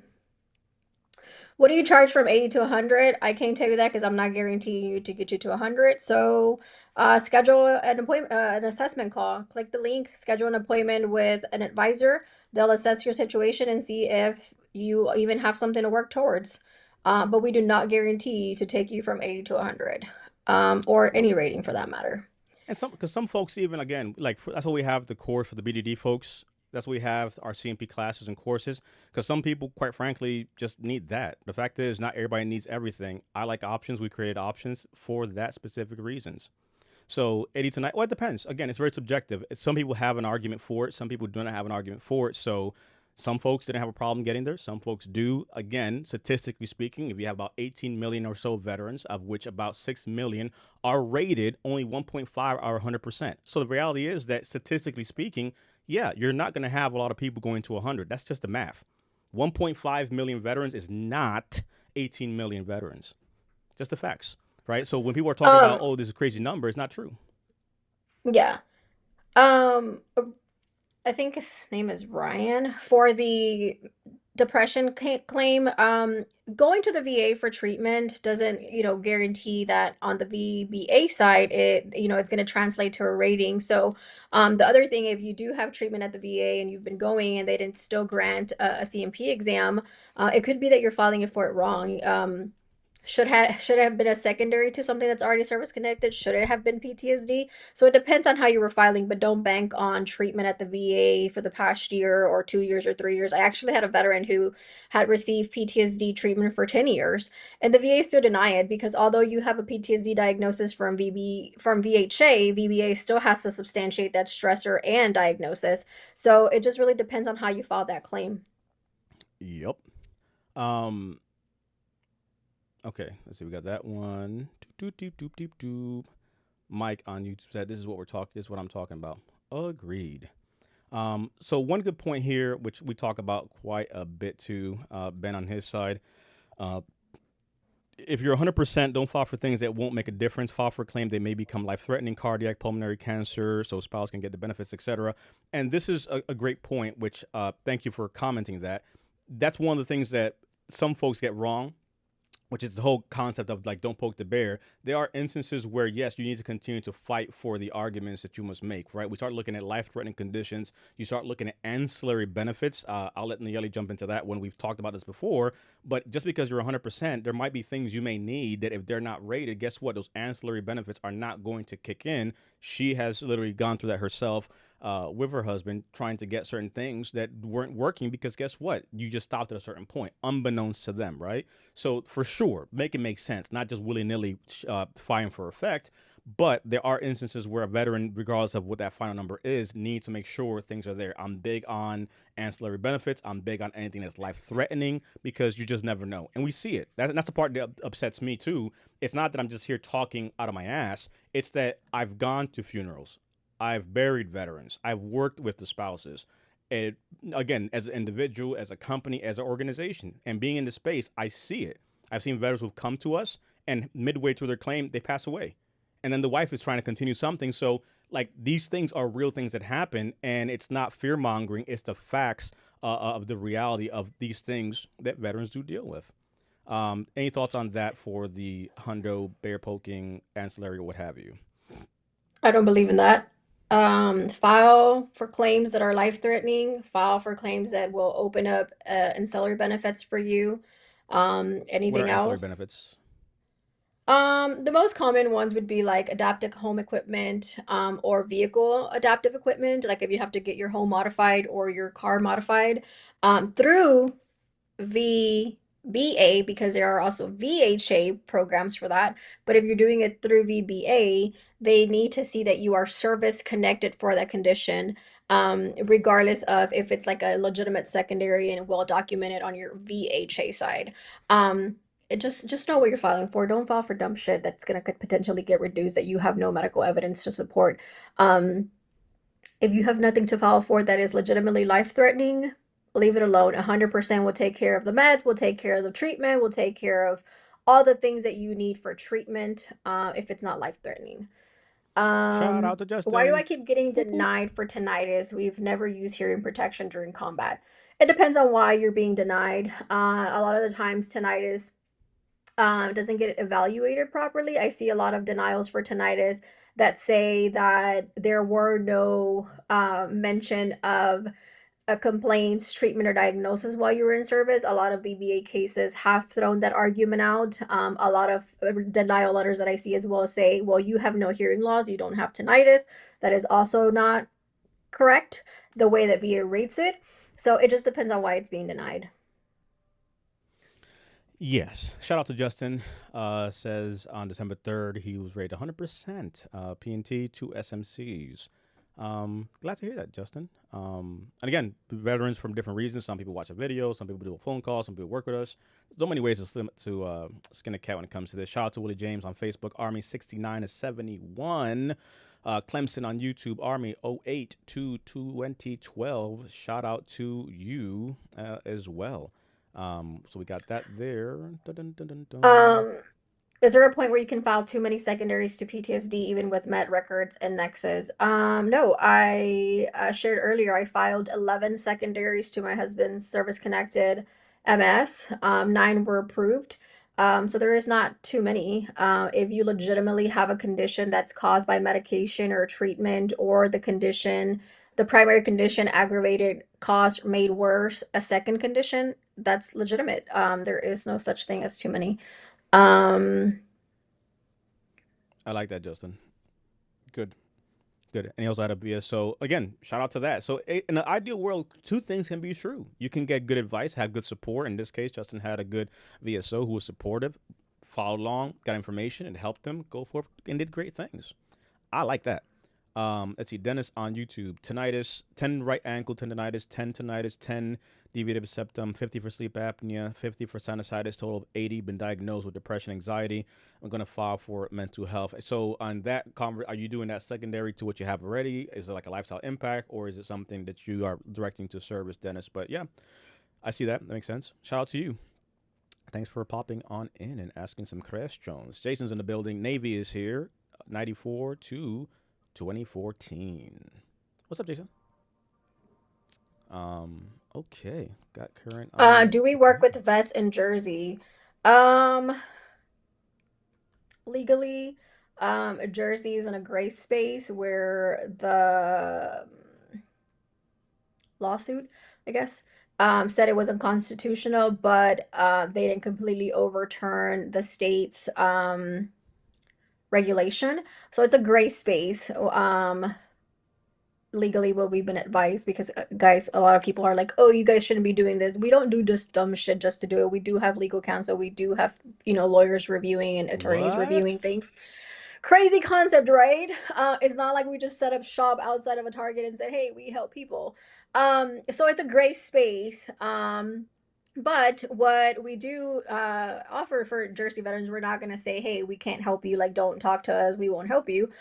We do have assessment calls, right, to give you a fair assessment of what's going on and give you options of what other things are available for you. DP does consults. He does not do a lot of them because he does a lot of other things. So he has a What? I don't do few anything. slots here and there where he does assessment calls, 1 hour assessment calls to review your case, and then go from there. For a lot of veterans, that's all they need and that's all they want, and that's fine. Some veterans say, hey, after that assessment call, I'm more confused because it's a lot I don't know and that I don't want to learn, and then they go advisory or somewhere like, hey, that was all I needed, but I want to do a CMP prep. Perfect, whatever works for you. So it's a great space. Ryan, if you are in Jersey and you would like somebody to take a look at your denial for that, have an assessment call with one of the advisors. They're definitely not going to turn your way. If you want me to look at it, just because I've been reading what you've been typing, you can select me from the drop down and I'll take a look at what you have going on. Mm-hmm. Shout out to Willie in the building as well on YouTube. How do you determine a primary or secondary is asthma, anxiety, sleep? Okay, that's a jumble of questions there. How do Um, I determine a primary versus primary a versus secondary? secondary. Well, so as far Primary, you okay, have go. evidence that was direct to service, treatment records, diagnosis, complaints. Secondaries, you are already service connected for something, and that service connected condition caused something else. Yes. And usually you'll see that because sometimes somebody's been out of service, for example, so you may not have sleep apnea. It's something commonly you're going to go direct to service if you got out how many decades ago. But if you're arguing, let's say, weight gain is an intermediary step or something secondary, that's the argument. So what makes logical sense? There are some instances where some things can go both ways, but to keep it simple, did you complain in service? Do we have records? Can we point it back to service? That matters. And then from there, obviously, if it's something that's secondary, something else that matters. So I use an example of let's say my left knee is service connected because I was injured in service. After so many years, my right knee overcompensated. I have issues with my right knee. I can't file for my right knee service connected direct to service because it didn't happen in service. It came from aggravation off my left knee, so it's a secondary argument. So that's one of the things there that I would suggest too for that. Bum bum Is it bum. advantageous to keep your TBI and anxiety separate? So it's not so much as it is it an advantage to it. It's more so can it be done? Because it can be complicated to separate those if they have a lot of overlapping symptomology. So can you separate it medically and legally, meaning like by VA regulation? So the symptomology that is very distinct of what TBI is. So TBI is going to be more cognitive. Are you having a lot of the cognitive disabilities that come from a TBI, or they are more overlapping or in alignment with mental health. So it's more so that, in my opinion, whether it's advantageous or not. Um, so depending on what you have. Yes. Like when you Um. file your initial claim, so I guess you're asking how do you file for it? If you're filing your initial claim, I'm going to say that most of them are going to be direct to service, so primary or presumptives. I would not recommend that you file secondaries and primaries together because if your primary is denied, your secondary is denied. Right. Right. And again, that's where perspective comes into place because if you don't understand the difference between a direct to service or a secondary, that also I would encourage you to get some type of perspective on how to do it correctly. Because again, how are we establishing these contentions? So to that same point, can you get anxiety service connected, but can it be exacerbated? It can. So that's So again different arguments. were you treated for anxiety in service? Did you have a diagnosis for anxiety in service? Hmm. Nate's in the building. Army 2000 to 2011. Okay, then yeah, if you have a shot at anxiety service connected, file for that first. If that gets service connected, then do secondaries to that. But I would not recommend doing primaries and secondaries on your initial claim because again, if your primary gets denied, your secondary is going to get denied, and then you don't want to fight two denials when you can just tackle one should it get denied. And do you have a current diagnosis of the anxiety? So you complain in service, but if we have a current diagnosis currently as well, again, back to that whole argument of how we're making sure we're checking all the boxes. Just because, again, I complain in service about something, but do we have a current diagnosis? That also matters. Let's see. You hit the TBI one already, and TBI, I have a whole deep dive on the TBI, so you can kind of search for that there. But the other effects of TBI gets misconstrued a lot. There's a lot of times where TBI people only assume it to be something tied to migraines or something tied to mental health. But when it comes to the residuals of TBI, that opens up a whole can of worms because you have your entire executive function. So that can affect your speech patterns, that can affect your vision, that can affect everything. Again, it's your brain. And I think what hinders veterans is not knowing how to differentiate what symptoms we're leaning into when it comes to TBI. TBI can affect many other areas than just the mental health or behavioral or the migraine side of the house. Depends, JB. Have a plan of action is what I would say. I literally made my decision when I was 16. So it's I was 16 when I was like, I'm going to serve, and that was my decision. But I had a plan of action. I knew what I was going to do and why I wanted to do it. I also do have cognitive issues documented, but I hear the VA would just lump them together, and that's why I think ABK. So again, check out the TBI video I have. I have like a one-on-one deep dive on it. But the biggest thing for me is like understanding, hey, how is TBI looked at? Because yes, there's TBI, but there are residuals, and I think being able to lean into, hey, what are we actually looking at? Because sometimes it's just, hey, I have these migraines or I have this mental health stuff. So yeah, I can differentiate the symptoms because you didn't talk about the executive functions. We didn't talk about other things that are affecting you in some shape, fashion, or form. Our cognitive issues are being affected, yes or no. If you don't know how to present the claim, position it, argue those points, and also come C&P time, speak to those things, that matters. That's why we teach these classes. That's why I teach classes. That's why we have veterans come in to understand fundamentally what am I arguing? How do I argue it? Because if not, then you do have instances where your migraines and your PTSD, I mean, your TBI or PTSD and TBI were all lumped together because they cancel the difference because you only focus on one area, but you didn't hit on the other areas. I fear that me explaining my symptoms so well seems like I'm not going to lie. I fear that me explaining my symptoms so well. No, and that's why I'm not going to go into a rant of that, but I will say that that is a misnomer. Again, your ability to explain something just means you have the ability to explain something, right? You're not going to get rated because you walk in there like an E4 who apparently doesn't know how to read or write. Like, my ability to articulate does not negate my symptoms. You can't tell me you don't have full board colonels and general staff officers who have literally issues and have unalived themselves who can speak very well. So highly educated people who know things and can speak to things, it doesn't discredit what your symptoms are. Because to your point, yet I can explain things to you because I'm aware I've done my homework. But on top of that, I have proof to that thing. My doctor visits, my ER visits, whatever I'm dealing with, I have the medical proof to back these things up. So I understand what you're saying as far as your ability to articulate things may make you feel like it'll be used against you. But again, no, the fact that you can articulate something it just means that. So yeah. Denied, diagnosed, had surgery, considered presumptive condition, was in Southwest Desert Storm, Navy, total 10, allergic rhinitis, acute bronchitis. Check. Yeah, Kelvin. Okay. Navy, U.S. Fairfax County, LST, 90 to 93. Okay. Yeah, I'd say reach out and have a conversation, Kelvin, because there's a few ways to kind of go at that, for sure. Understanding your rating Shark, helps. you're breaking the law. Where's that? Shark, you're keep going. Look, you need help or you don't. Your benefits are not my benefits. Go with who you want, Shark. You don't have to come here. I like the fact that I can't see that comment, so that's also another point of contention. Um, Literally. The crazy thing is that everybody's so bad. Why are VSOs? If VSOs were so great, there wouldn't be a need for veterans to find other options. There's actually no law to say that you can't give advice. There's a law to say that you cannot represent. Understand the Agency difference. We are representation. not What? representing, filing claims, or representing a veteran before the VA in any way, shape, or form. So your comprehension is not my fault, or And lack actually, of that's comprehension is where not my fault. I like to leave it too. If you don't understand what agency means and representation means, then you have no business If you talking don't about what's understand what wrong the or right. law prohibits, that's a you Then what are we problem, talking not a about? me But it's cute problem. to say stuff. But that's Right. a funny thing. If the system works so Right. well, here's the biggest thing to me is funny, right? Like if my competition, right, and I'm quoting from somebody else, my competition is free help. How shitty is the free help when someone's willing to pay me for help because the free help sucks? Like, just let that marinate for a second.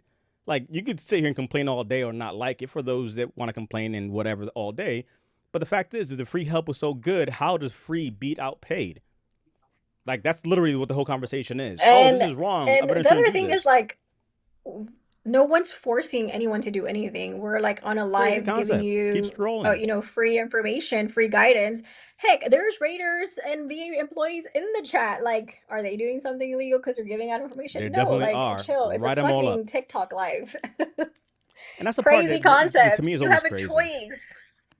You have a choice. Choice. Use your choice wisely.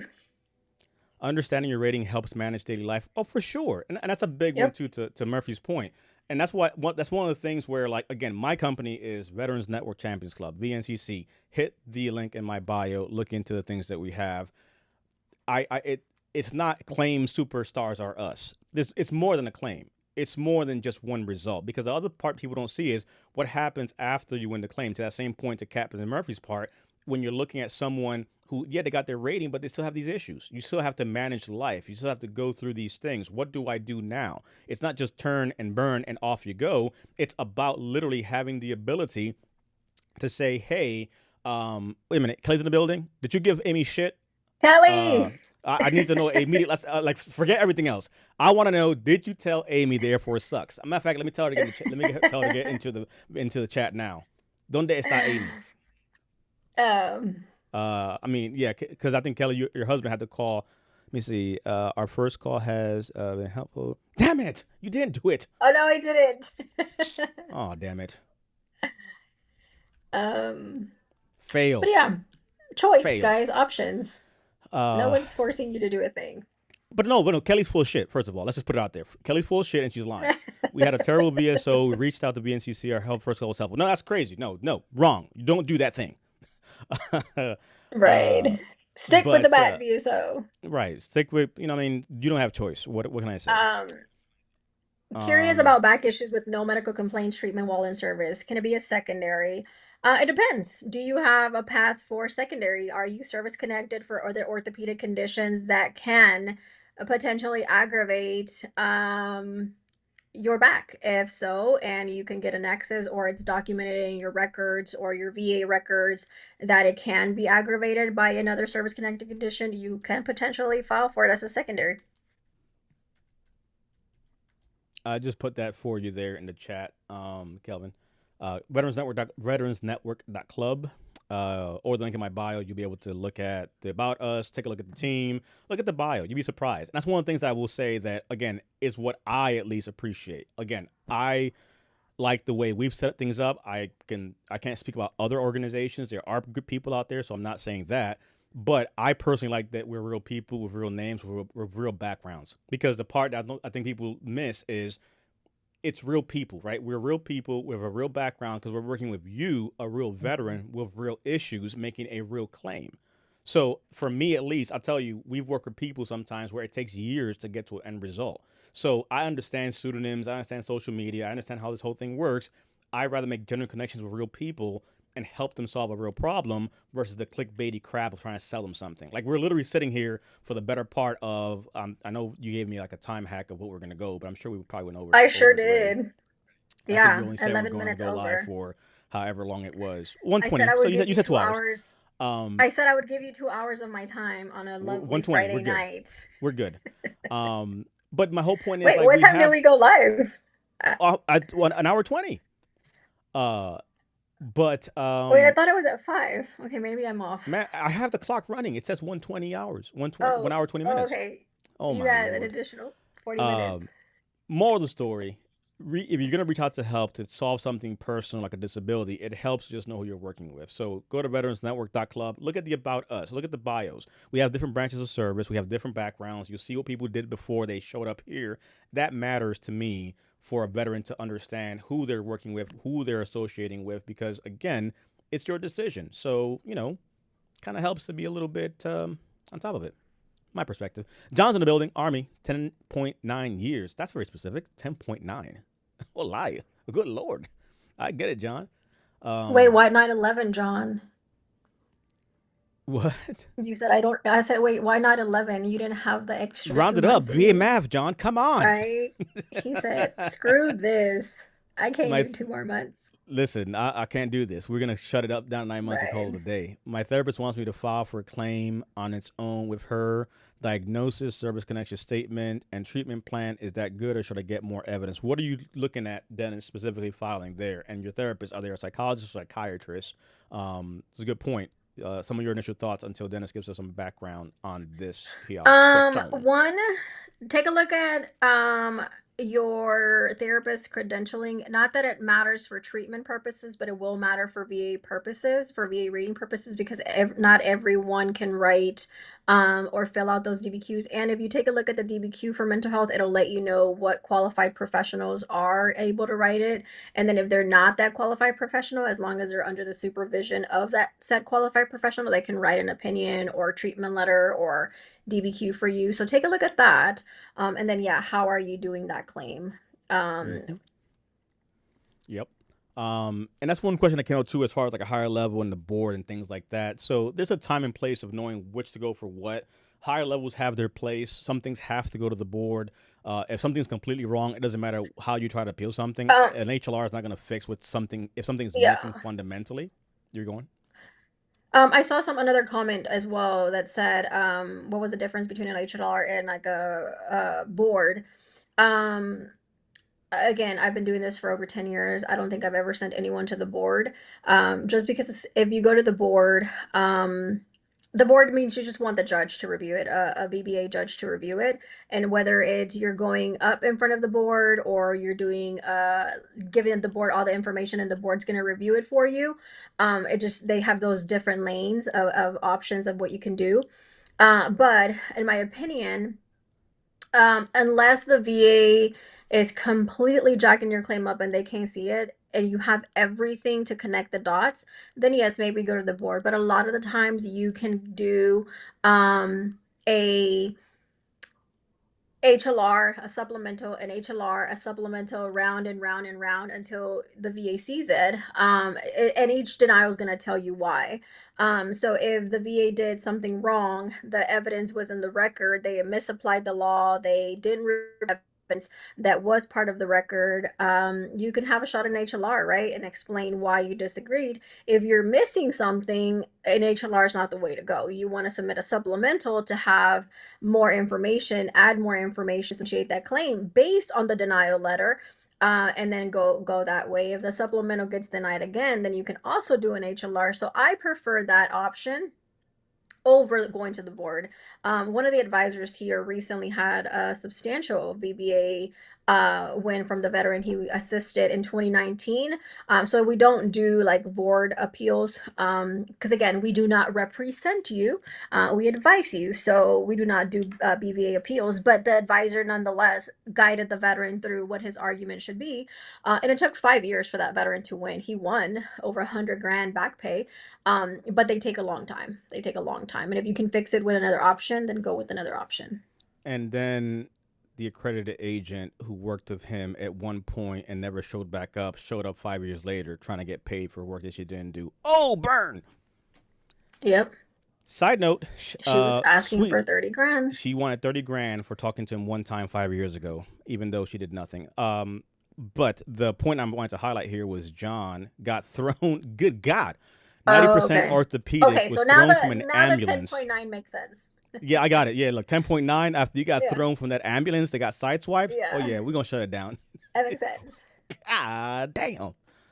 Oh Lord. Let's see. Dennis his side says it's depression and anxiety on his side. So yep, same answer applies to the fact of how we're going to go about doing that, credentialing, and so forth. Okay, go back to his first question. Are you on TikTok? Oh, YouTube. My He's on YouTube. therapist wants me to file the claim on its own with her diagnosis, service connection statement, and treatment plan. Is that good, or should I go with more evidence? So again, going back to what's her credentialing, and then two, how are you filing it? If you're filing for depression and anxiety direct to service, did you have treatment while you were in service? Were you seen for it? Any behavioral health notes while you were in service? And then how long ago? If you got out of service, let's say in 90, and then you just now got diagnosed with depression and anxiety, did you have continuity of care throughout those years to say that it was still the issue that happened in service? Or if you were never seen in service for depression and anxiety, there are no behavioral health notes, there is nothing to support that, that might not be the right strategy because they're going to look for that in your service. So more context as to how you're doing that, but it depends. Yes. Um, but let's see. So we got that one there. I, Good point. I just did an HLR and my record wasn't up to date, so it was denied. I thought I could only have an HLR. No, if your record wasn't up to date, so you were missing records, it sounds like you should have done a supplemental if I'm contextually following your comments. If you got denied and the records were missing or something was not up to date, that's not necessarily an error on the VA's part. So an HLR is only for a fact an error in fact or law. So if those records weren't there, they couldn't have made a decision based on records that were not available. So it sounds like you should have done a supplemental to add new or relevant evidence to substantiate your claim. Yes. All right. Dennis says, thank you for that. That is helpful. Good for Captain Murphy on that side. I would definitely encourage you all to check out veteransnetwork.club, links in my bio, and look at what's in there. Especially, like I said, not only about us, but look at the ACER VA claim side. We have an AI bot that we created specifically for you all, and it's literally built from our experience and stuff. So it's going to give you a lot of information based off how we do what we do, what we do. You can see the classes that we have again for those that need it. So for some people, all they need is a class for their CMP. So we have live classes, we have on-demand classes for our BDD people. Again, we don't make outrageous claims because we know that FTC is a real thing, and we don't make false, lying type of allegations. But I will say that we have a very, very, very high success rate of active duty personnel who have taken our ACE your BDD course and they've aced their BDD and left service with a very high rating. And I'll leave it at that. Because sadly, sometimes people just want to outright promise you a thing. And I think that is also very disingenuous and incorrect because not everybody outright has 100 argument. Are there veterans who took the Mm-hmm. course and got to 100? Yes. Are there veterans who did not get 100? Also, yes. But for the most part, most Although I of have the not gotten a review from not 100. I'll just say most that. of most if not all of the reviews Yeah. have come from that side. There's that part. But again, it's part of the option piece there, right? Even like for the Jersey folks, do we have things that are available for people Hmm. that may need something? That's why we created the courses, the classes, the one-on-one calls.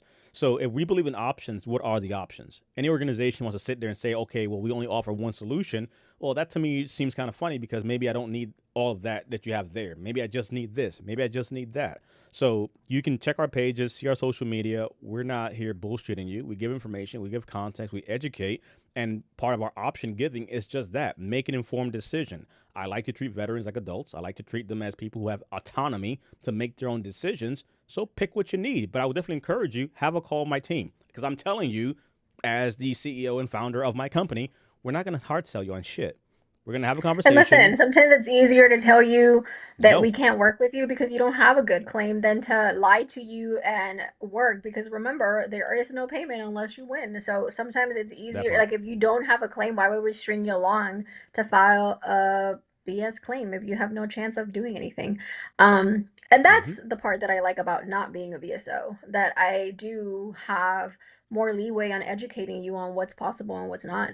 Um, What's the chance of getting from 90 to 100 with only orthopedic issues? Um, Very high, like DP said. But it comes down to strategy, right? if your entire 90% is comprised of only orthopedic conditions, are those orthopedic conditions aggravating or causing other orthopedic conditions? For example, if you're at, if you have 20 for your knee, for your right knee, but not your left knee, can you do your left knee secondary? And that's the thing for all the bilateral joints, right? Your ankle, your foot, your knee, your hip, your back, cervical, shoulder, hand, wrist, things like that. Like if it's one and don't have the other, can you potentially do the other one as a secondary? But also secondaries, of what conditions you have. If they're all orthopedic, and I'll just give you what's common for someone like you. Lifestyle impact, right? You got put out of the service for for orthopedic conditions, and what can you do out of service now? Are you going to be able to do it? Are you going to be able to stand, carry, sit, lift, walk, run, all those things that a job may require for you to do? Are you going to be able to do that? Does the pain limit you? Does the pain cause additional issues? So, a lifestyle impact claim, right? That can be a secondary. If you take so many medications like candy and now you have GI issues, can that be a secondary? What GI condition? GERD, IBS, other things. So, it depends on what you have, but yeah, it's possible. I have worked with a veteran who, from hip, knee, and ankle, we got him to 100%. Any Um, thoughts on VRNE? I'm gonna give you my experience, and it's not been a good one. I've never tried it myself, but the veterans that we worked with when I was a VSO, because everything was in the same regional office, a lot of veterans would complain that it was not an easy program to get into. But I have heard that it is just based on the case manager that you get, or social worker, I don't know what they are, that you get to assess your situation. Some have said it was very easy. I just put everything in a binder, stats, job projections, employment statistics, things like that, and my, VRNE caseworker approved it. But in my office, I hadn't had good reviews from that office, but it just varies. I've never used it. so this is basically in response to Dennis's other point, right? So yes, when you talk about like Yes. PTSD, MSA, MST, things of that nature, right? Now that becomes a different conversation because for Hmm. things like PTSD, you can have instances where you don't Right. have in-service complaints or stressors or treatment, and again, because of the nature of what the PTSD stressor is, like MSA, MST, then obviously that's a whole different conversation. Markers are part of the argument that we're making to Service Connect that, and it's very possible. We got veterans who've never complained in service who had an Right. MST in the 80s and they were successful in getting service connected decades later. Again, that matters as far as how all that gets put into place. And that's the Oh, confusing part with mental health. Your audio went out there.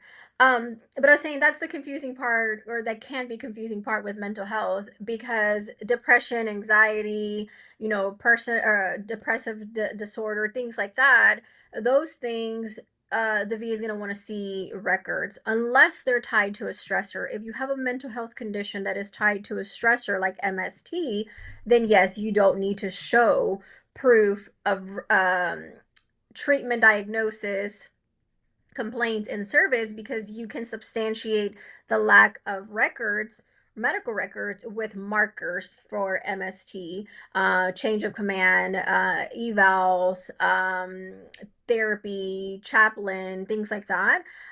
Or any other combat stressor, non-combat stressor, you can substantiate it with things that happen that could be corroborated. Because again, you're in combat, you're not going to say, hey, training timeout, I need to report this. That doesn't happen, right? So there are markers and stressor identification things that you can use in lack records, but the way you file has to be very specific that way, right? PTSD, they're not going to go look for records. PTSD due to MST, they're not going to go look for records, but you still need to provide supporting evidence for markers or stressor identifiers, things like that.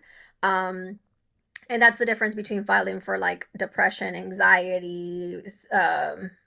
I just had persistent depressive disorder, major depressive disorder, adjustment disorder. That's the difference between filing those type of diagnoses and PTSD, MST, other specified trauma related disorder, things like that.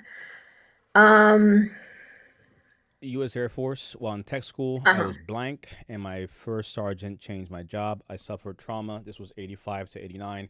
And many of those things, again, back to Nelly's point, right? It's So I would say for you, Callie, I know Dennis on the other side, he said something to the effect of he has stressors as well. Mhm. It is sadly very common to have instances where MSA, MST, things like that have happened in service for our veterans, both male and female. Markers are really a big part of the conversation because ever since that time frame to now, right, we're almost not starting to put together a timeline of what has your life looked like, what has happened, what took place. Again, the veteran I'm speaking about, his MST happened in about 85. From that point out, he left the army. Things started going downhill. Fast forward, this gentleman had a series of homelessness, drug addiction, legal problems, incarceration. Like his whole life just completely spiraled from that. So you go from a high rising star to all of a sudden things are going completely the other way. Um, these are things that sadly, again, back in the 80s, things were looked at a certain way, same as the 90s. I was told they could just send me home, which I didn't want to do. So now, fast forward, where are we now, right? You served from that time frame. Did you ever file for that, right? What has life looked like? How have been the effects of these things? Have you ever filed for it? Have you ever got seen for these things after the fact? Because the fact is, some things take a long time to unpack. You pack things away, and now you finally get to a place to do that. We have veterans that have waited 20, 30 years before they finally said, hey, I was assaulted, you know what I'm saying, in that manner, and now I'm finally to a place where I need to file for this because life has put me in this situation, or I can't mask this anymore, etc. So yeah, we see that quite a bit, to say the truth, Callie. So thank you for sharing that. It's Mhm. currently stuck in home because I don't want to um, be strong people. And again, you know, what I mean, it's very exhausting to, because the thing is, you put on this, you cocoon, Callie. So you cocoon and you almost kind of turn into this person that has to survive and get through a thing. So now you don't want to be around people. You don't want to deal with certain things. Things are triggering to you. And the older you get, as time passes by and life keeps happening, guess what? Nothing is changing, but you're definitely still dealing with the things that are triggering to you. And my problem is, you know, and this is me personally speaking, I we do what we do for people like you, Callie. Because when I'm talking about other people talking shit, is because they'll turn someone like Callie off, or someone that it finally gets to a place of saying, hey, look, I've been dealing with this and I don't know what to do. That person needs support. They need education, not fear mongering and bullshit. So in this case here, the fact is making her feel seen, right? If Callie says you are correct, why would I be correct? I'm correct because she's not alone. Because we've worked with veterans who have been in very similar predicaments, which outright, first point being, it lets Callie and other veterans who are victims of MST, MSA to know that they're not alone, that they're not the only ones that all these decades later, it's like, why am I still dealing with this thing? Why do I feel the way I feel? Well, guess what? You're exhausted. You're tapped out. You literally put on this facade, this camouflage for so long, and it just gets tiring to where you can't be, you know, you don't have the will to proceed, but it still is possible to make said arguments, and it's not too late. It's just having grace to find the right support to say, let's peel back the onion layers and get you to a place of filing the claim. But I'll give this to you, Callie, and others. When we're looking at someone with a SALT situation, MST, MSA situation, we're not necessarily sitting here trying to unpack every single gruesome detail of the situation. I think that's also what turns off many veterans because they don't want to go back there. They don't want to relive that. They don't want to rethink that. They don't want to unpack that. We have to acknowledge something did happen, but really the focus becomes what has been happening. The things you're saying, Callie, are symptoms of what your life looks like now. What are you avoiding? What are you not trying to be around? What can you not be around? How has it affected you occupationally, socially, marital wise, non marital wise, family wise, friends, etc., in so many different ways, relationships, and all these different things in some shape, fashion, or form, that really becomes a conversation. So I like to always hit on my classes that it's a present tense conversation, not a past tense conversation. So there you go, literally right there. I don't want to go back into that dark hole again. See, that's what I'm saying it. That's exactly what I'm saying it because it's not a past tense conversation. It's a present tense conversation, Callie. It's not about let's unpack all that and go back to that dark place. It's that we're acknowledging that something bad happened. Yep, got it, check. But 90% of the conversation, Callie, is what's happening now. 10% of the conversation is that something took place, right? So to simplify it and not obviously use very triggering language, it's we're literally walking down, you know, this place and you happen to fall into a ditch and you broke your leg. Those are the facts. Fast forward, your leg did not heal right. You have a limp. You have an issue. What are the things that you have? Blah, blah, blah. Now, speak to that point. So now you're single since 1998. right? Like these are not things you just make up randomly. So now enter markers, enter these different things. Um, so I understand is my whole point to kind of say that for you specifically. And these are very known common things that we have. Even on our team, we have advisor. I have advisors, an advisor who herself, she's rated for MST. And, we deal with it a lot, both men and women. It is shocking how many veterans finally get to a place to be able to do that. But no, it's not unpacking the past. It's not going into that rabbit hole. We're acknowledging something happened, but really more so now what is happening and how do we now begin to construct your argument present tense, if that makes sense for you.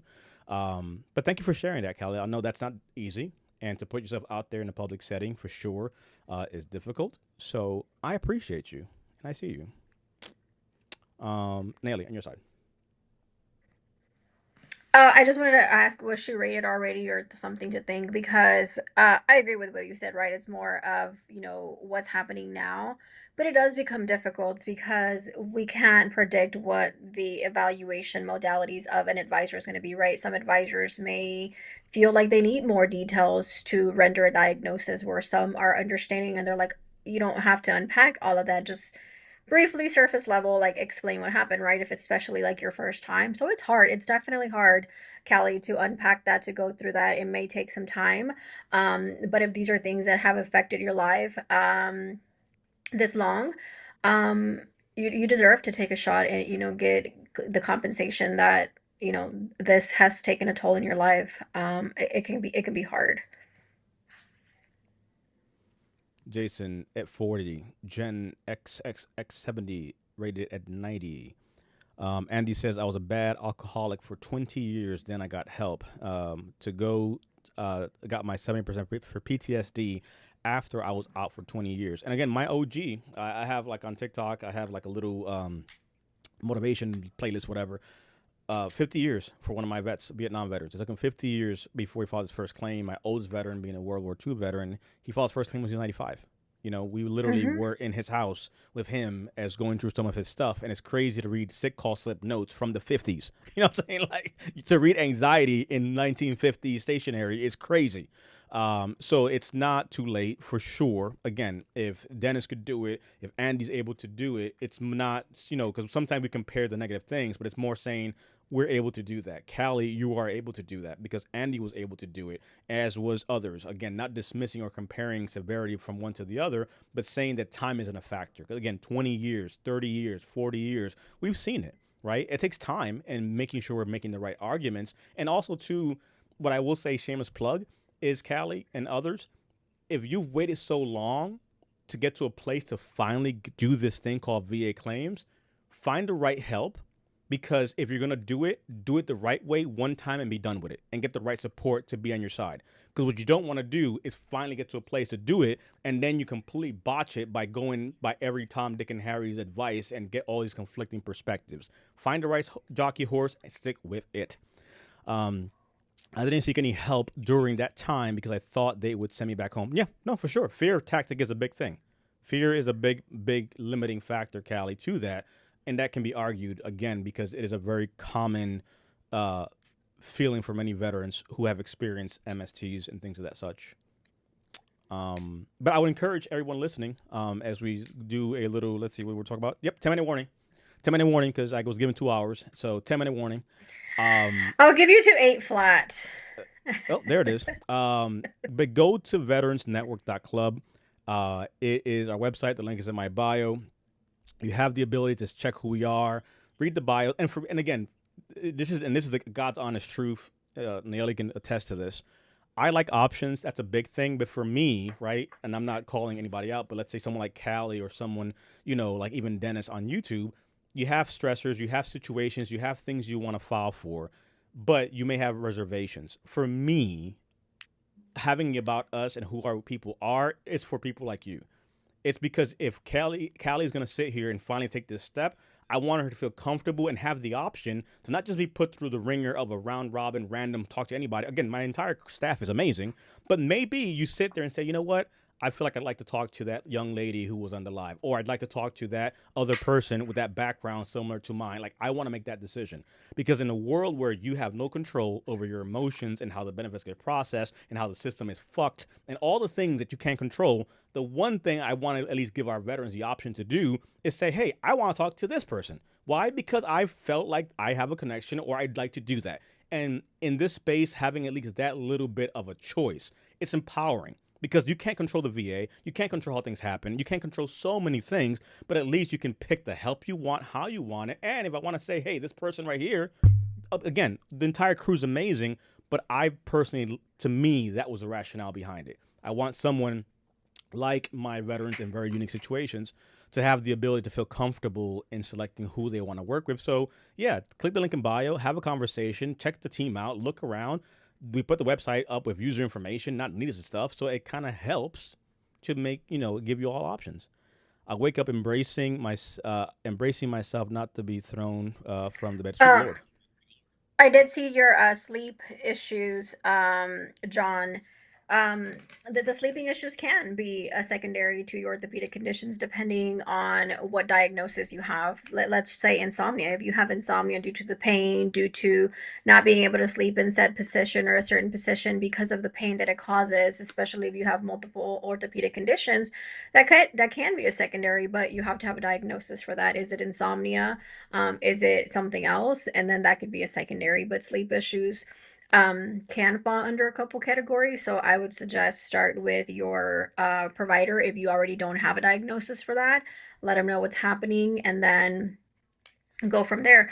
Uh, if you don't have an intent to file, open an intent to file that will protect your effective date for when you're ready to file a claim.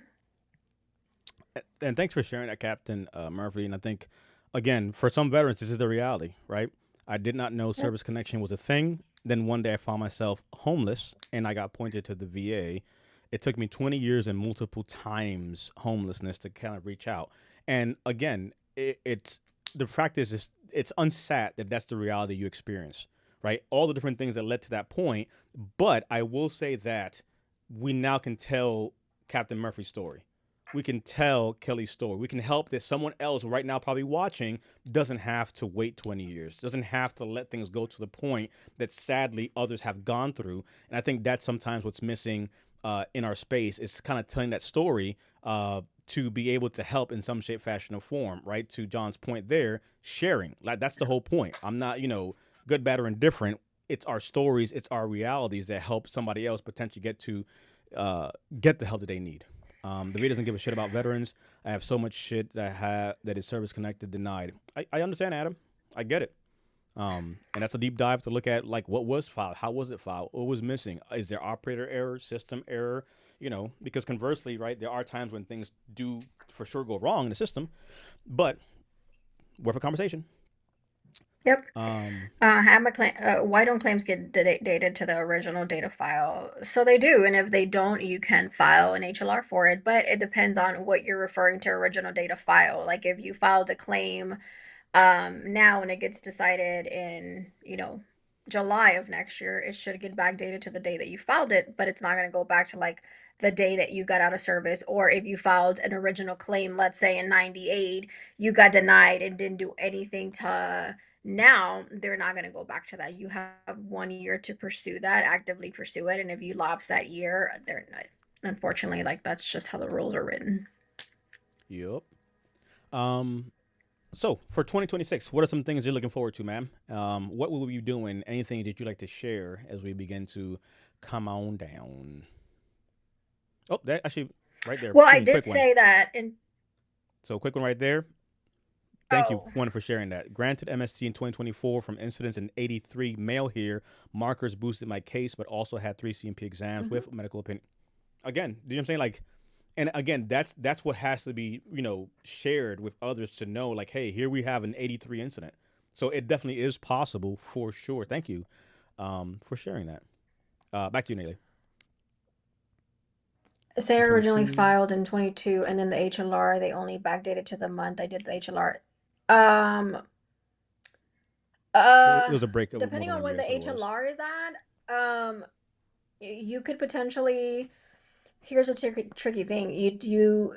Whenever we do it that way, we'll file an HLR for the earlier effective date. But if you're doing the HLR, you can do an HLR and an HLR. So maybe try a supplemental with a statement arguing for an earlier effective date. But if you filed into 2022 and you let over a year lapse, that's not protected. But if you actively pursued a claim since 2022 and then they granted you the date of the HLR, that's incorrect potentially. Like if I'm contextually putting that together, I have had that happen here recently with actually 3 veterans over the summer that they did that. They didn't grant the um, intent to file date, and then we did an HLR and then we got it back.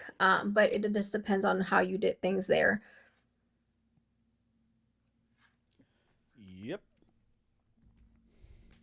Um, For the Barrett's esophagus from the VA clinic, I follow up in January. Should I file for this? Is it service connected? Just because the VA is treating you for it or diagnosing you does not relate to a rating. If you have a way to service connected, primary, secondary, presumptive, whatnot, then it may be worth it. But treatment or diagnosis alone from the VA does not mean it's going to be service connected. Casey probably talk about the ACE exam.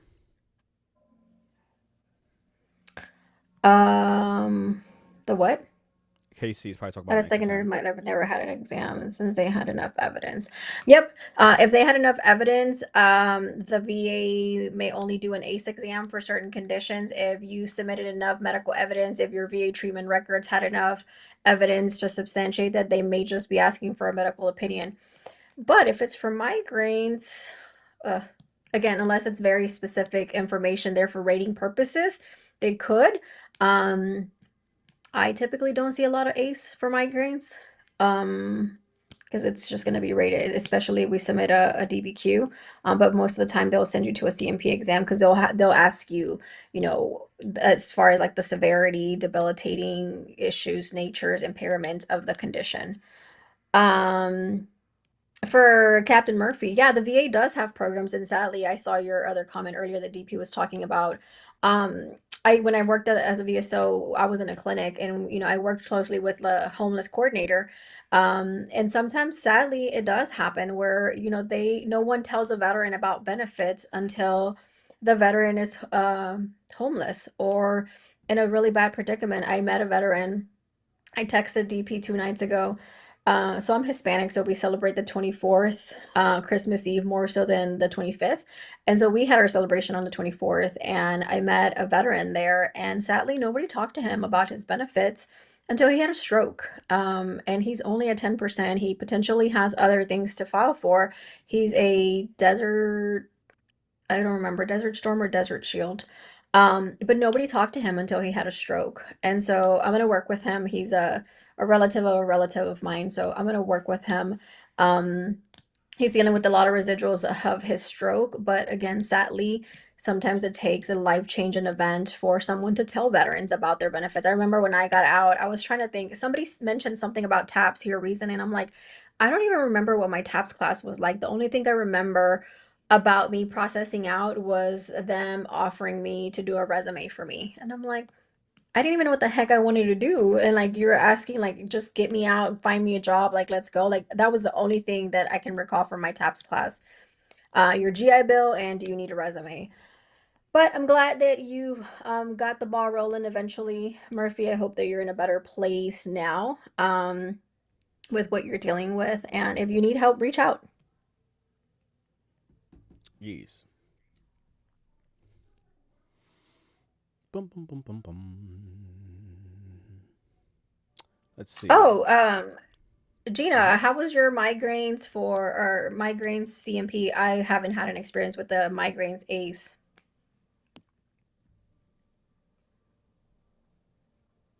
Diagnosed with anxiety, depression, PTSD by a VA doctor, but they denied it even though the CMP was psychiatrist.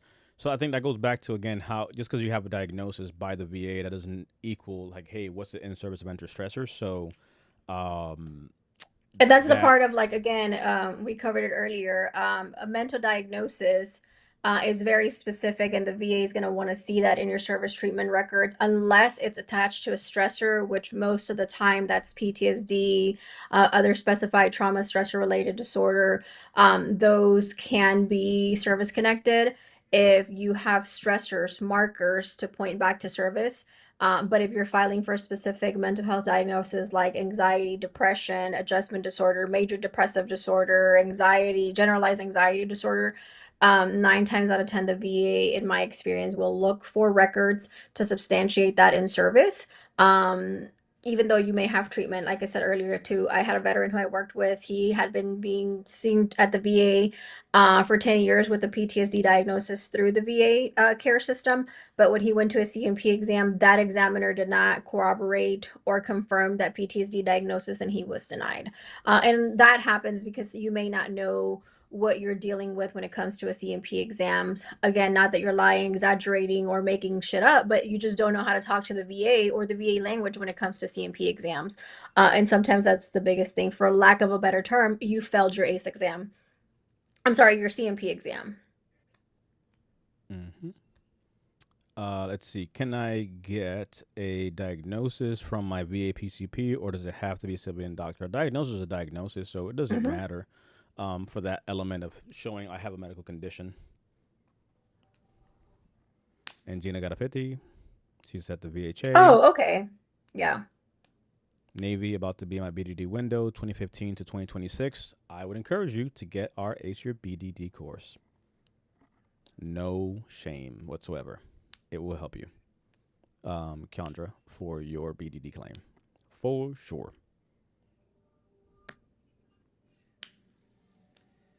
Yeah. Not going to be Yeah, and I'm like I miscommunication. said, I they do happen. If your records, if your claim has, let's say, a DBQ, a Nexus letter, and the processor rater don't need a CMP exam, yeah, you'll have an ACE exam. I just said I hadn't had an experience with an ACE migraine, specifically ACE for sleep apnea all the time. I see that one all the time, but for migraines, I personally haven't seen an ACE for migraines. Do they happen? I'm sure. Yeah, we have people in here. Um, but those are sometimes when the ACE exams happen, the VA has enough evidence to substantiate and rate the claim. Mm-hmm. Let's see.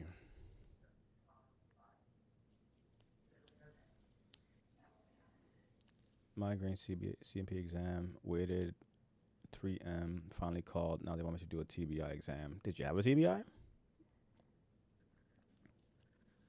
You're welcome, Freddie.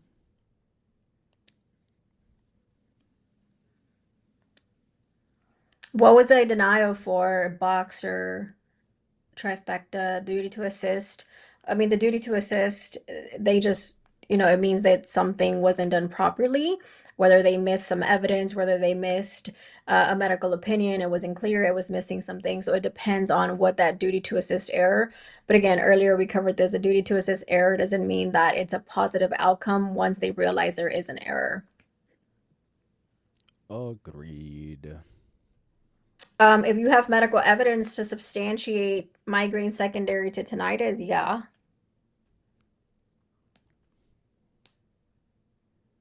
Mm-hmm.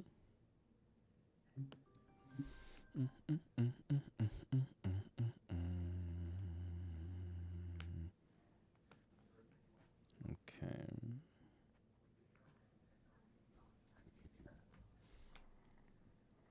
Let's see. Told him no because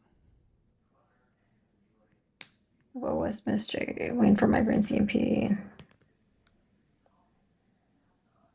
you can Did you mark. submit anything that might have like suggested a TBI injury for the migraines? Did you claim that you had migraines because you had a hit, a fall, a head injury, things like that? That could have been why. Um, Apply for. Where's your rating right now? So TDIU, they'll send you that form for TDIU. It's again, if it applies, it applies. For some people, it does not apply. So it's pretty normal. Like once you meet the requirements, so you might see that letter as far as if it applies for you that you are unemployable because of your disabilities. Bum bum bum bum. If you're filing for migraine secondary mark, it does not have to be in your service, but you still need a diagnosis, whether it's your PCP, private provider, or VA. You still have to have a diagnosis. Hmm. Um, Different things are happening on the med board side of the house, so they're not the same thing, but they're complementary to a degree. The Presumptive bent board's condition. determining are you fit for duty. The CMP exam is determining service connection. Hmm. Presumptive condition, service connections. What about them? Boxer. I lost your other one. So did you file for a total hip replacement? And so I'm not understanding what the HLR duty to assist denied, even though they service connected to MOS. So if it was denied and it wasn't service connected, are they substantiating it due to your MOS? If so, why was it denied? Like not just because there was a duty to assist her, there has to be something else there. And then the total bilateral hip replacement, are you claiming the residuals? They could have been denied because now there, since you had the hip replacement, there might not be a disability there. Maybe you should have filed for residual. So it just depends on what is in your denial letter. How was it filed? What evidence do you have? And then what was the DTA? So um, I need more context. Hmm.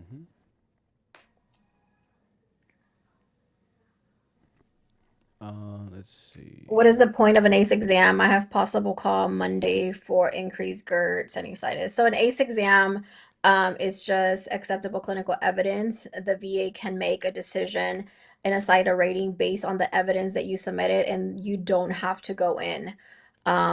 So it might not be ACE if you have a phone call with someone Right. Monday, or it could be an ACE. They just need some clarifying information. It just depends. Q decided 22nd. No decision late. Posted to date. Hmm. You filed the Q? Redneck. I don't know. Latanya, what's up?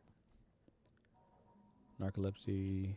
I don't think that they're good or bad. I think it's just another option for a CMP exam. I I can't speak to that, personally Alonzo. advocate for in-person exams because it's your one shot to talk to anyone who's involved in your claim. But that's just my personal opinion on ACE exams. I know some people advocate don't go to your exams if you submitted an X's, or don't go to your exams if you submitted an X's and a DBQ, or don't show up because the VA is treating you. I don't believe in that bullshit. You're asking for benefits, show up for the process. And if the process requires you to show up to an exam, it's my opinion that you should show up for an exam. Agreed. Let's see. 100%. Yeah, Alonzo, I can't speak to that. That's literally a very personal thing, right? Can you file for those conditions that might potentially trigger an SMC? Do you meet the requirements for those things, right? That's the biggest thing there for the ED side of the house and the housebound side. Again, for the housebound side, are you looking at specifically the housebound, or are you looking at SMC S1 specifically because you have 100% on one rating or more? If that was the case, it would automatically be assigned to you. So, housebound, like housebound, again, there's two ways for the S1 to kind of kick there. Yeah. So that depends. Just denied sleep apnea, secondary PTSD. What are the chance of winning the review? Again, what's the argument that you're making, right? What's the is there a link there?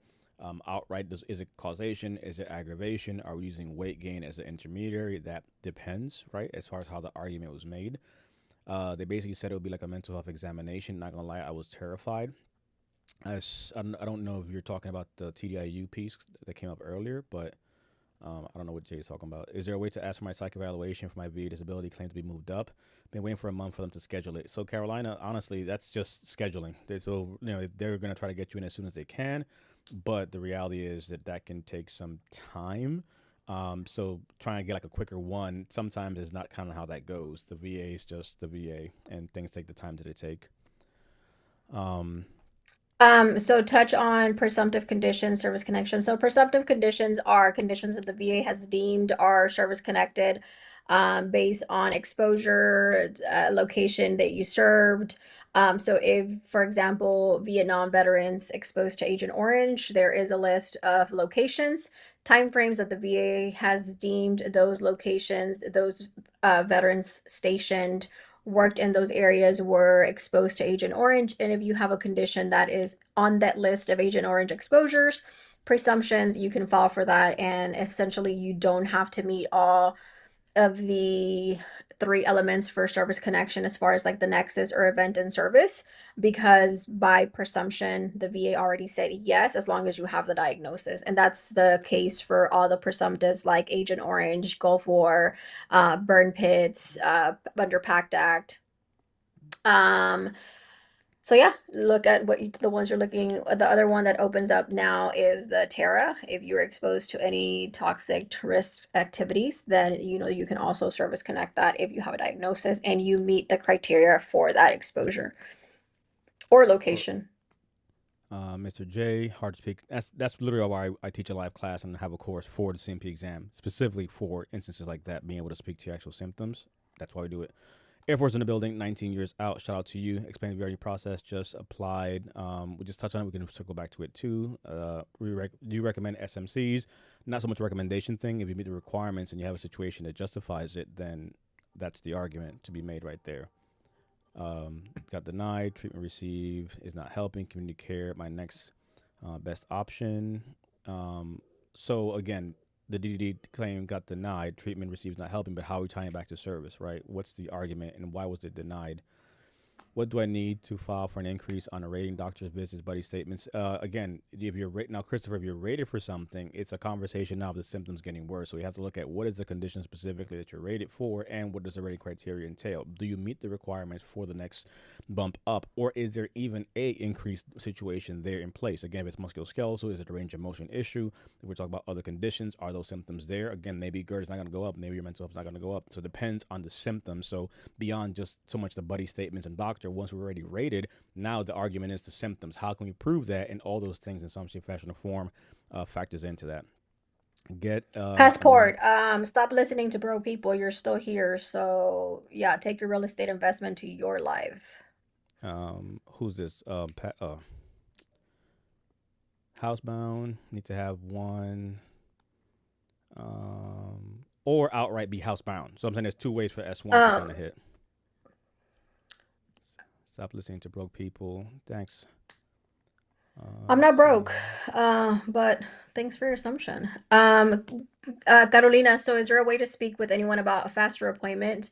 Um, yes and no. So if you have like a hardship, you could potentially ask for a hardship, but you have to have supporting documentation for that hardship. Like if you're homeless, a letter of homelessness from your homeless coordinator, or if you're having like a financial hardship, like they'll want to ask sometimes for like foreclosure notices or letters of eviction or disconnected notices.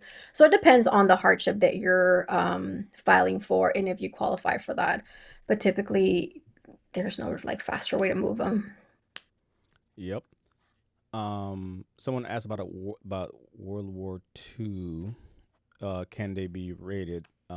Yeah, our oldest veteran was a World War II veteran, and he was able to be service connected. So, is there a way to? Is there a cutoff here? No, no. Literally, just had a service connection for my World War II veteran. He passed away this year, unfortunately, but he was 95 when he filed his first claim.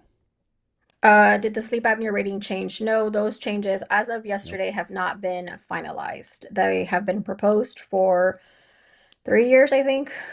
Yep. Nothing's final yet. Casey, it Um, depends on your path. What's the 87 comprised of, and is there anything to argue to make that jump? So it depends. Hard to say without knowing the details. for Trey, for your prescription for migraines, if you are at the VA, take a look at your problem list and see if migraines is listed there. If it is on the problem list on the blue button report, that is a diagnosis. If they are not there and you are receiving medication for migraines, even if it's at your private doctor, you can just ask them to update your record so that you can have that diagnosis. IBS and GERD are rated separately, yes, but if you have both, you have instances where they can merge together because it is part of the same body function system. So They are separate things. When you have them both together, you will see that. Same thing like respiratory conditions, asthma, sleep apnea, things like that.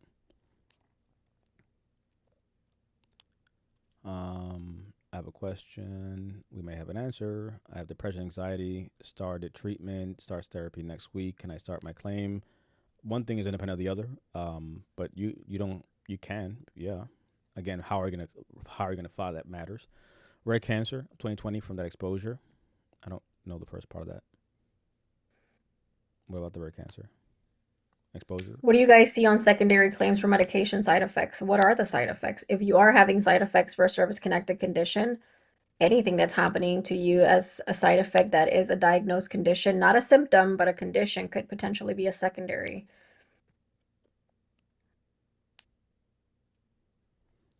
Um, okay.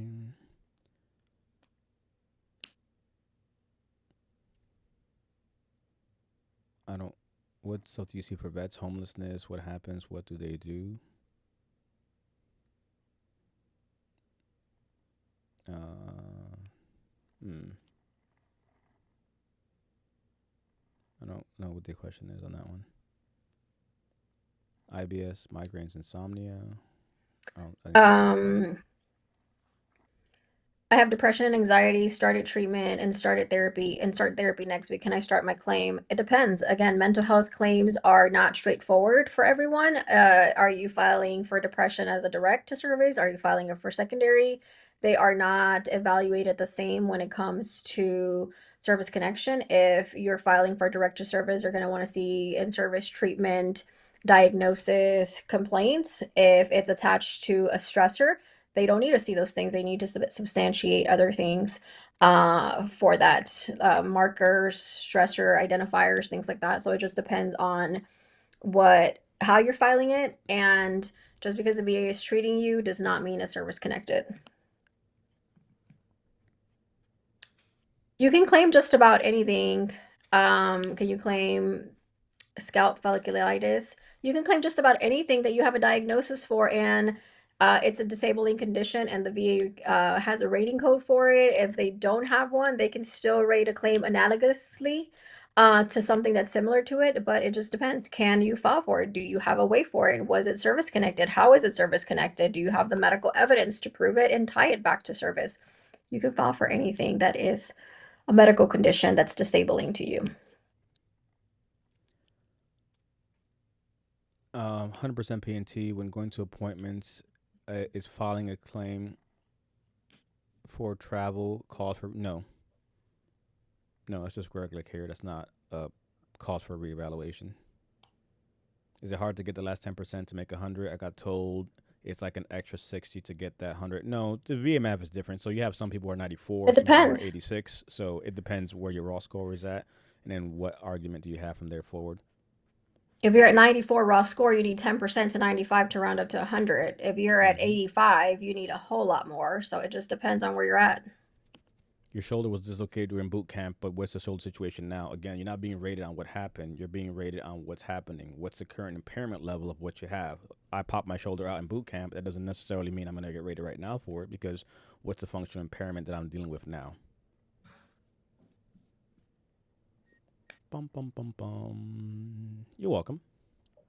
You are welcome. TDIU is what you are, Nina, on YouTube. 70%, but unemployed, whatever you call it. When people ask, am I 100%? Yes, for TDIU purposes, you are. You're welcome. Let's see. I have a I have nowhere to go. I have a dog and a project truck and in an abusive relation. Brian. I don't. Did I miss the first part? What about stuff do you see for vets, homelessness? What happens? What do they do? As far as like services that are available, is that what you're asking for? So you're in a bind, in a pickle, and you're looking at what options are out there as far as like programs, HUD bash, things like that. I am assuming. Um, you're welcome, Nina.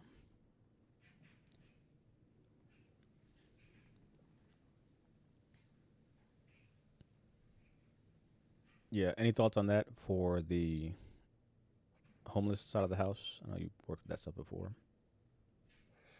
Okay, I was trying to find the other like second up. So I see it. I have nowhere to go. I have a dog in a project truck and I'm in an abusive relationship. So it depends. Most clinics in my area, like VA clinics, have a homeless coordinator. You will have a meeting with them and they'll assess your situation and then offer solutions for you. The most common that I know of, I worked at a public housing authority before and we had a VASH coordinator. And again, in my experience, very subjective to my area. Not every area works the same. English is hard. Um, but they would assess your situation, see where you're at, and see if you qualify for the program, and if they had enough vouchers to refer you to the housing authority for a VASH voucher. Those VASH vouchers are allocated for veterans, and then they'll help you through that process, right? To put you in a house, give you a voucher, get on the housing program, things like that, and then you have to meet their requirements and their reevaluation programs, reassessments once a year. So it just really depends on what's available in your area. I know we also had in my area like a shelter that also allocated beds for veterans. And then they also like had like a food kitchen, pantry, things like that for veterans in that shelter. So it just really depends on what's in your area, what are your needs, what's your situation. But try to get in touch with the homeless coordinator at your VA clinic, outpatient clinic or hospital to see what kind of options are available for you. VA timelines, they vary, so you can go back and forth a few steps. Yep. A few questions come up a Uh, few times. There's no such thing as any automatic rating. So you have COPD, you have presumptive. That doesn't mean you get an automatic anything. It depends on the level of your impairment. So again, to the PFT results, which is a horrible exam, by the way, I hate it. Depends what your lung capacity situation is. So that matters there. As far as sleep apnea, is it still automatic 50? There's no automatic anything. You got sleep apnea, still be denied. As far as the sleep apnea rating for 50, you're arguing to the point of if a CPAP is medically required, the 50% rating. I don't like the word automatic because it assumes you're going to just get that because you have a CPAP. You can still get denied. But there's no change to the sleep apnea rating as of yet, if that's the question you're asking. Captain Murphy went to a men's shelter.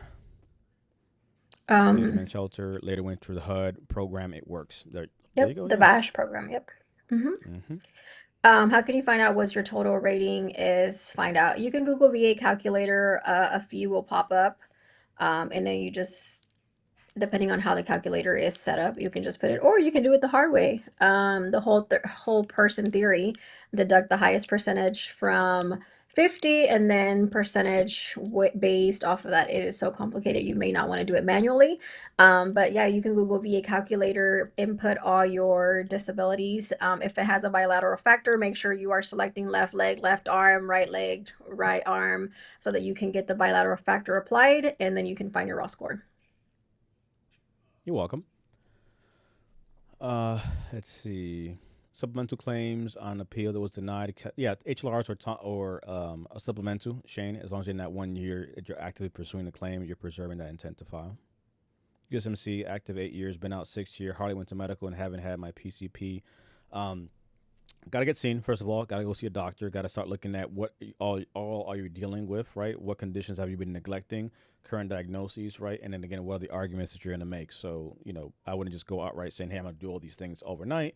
But you could definitely open an intent to file, which gives you a year to file your claim, and then you can start the process of going through that. In your case, again, 8 years active duty, U.S. Marine Corps. Your focus is, above all things, as a Marine, is to be a rifleman, not to be a sick bay ranger, not to go to sick call, right? Like those things still are true for many services. So in your case, now it's about, hey, getting seen and starting to document these things. Where are you dealing with? What was your MOS? What you're exposed to? So there's a lot of things to look at overall. As you're finally going to start addressing things, we first must look at what is your situation, and then on top of that, what diagnoses you have and so forth, and then do they meet the requirements for service connection and the impairment level, which is another conversation point too. Okay. Bum bum bum bum bum.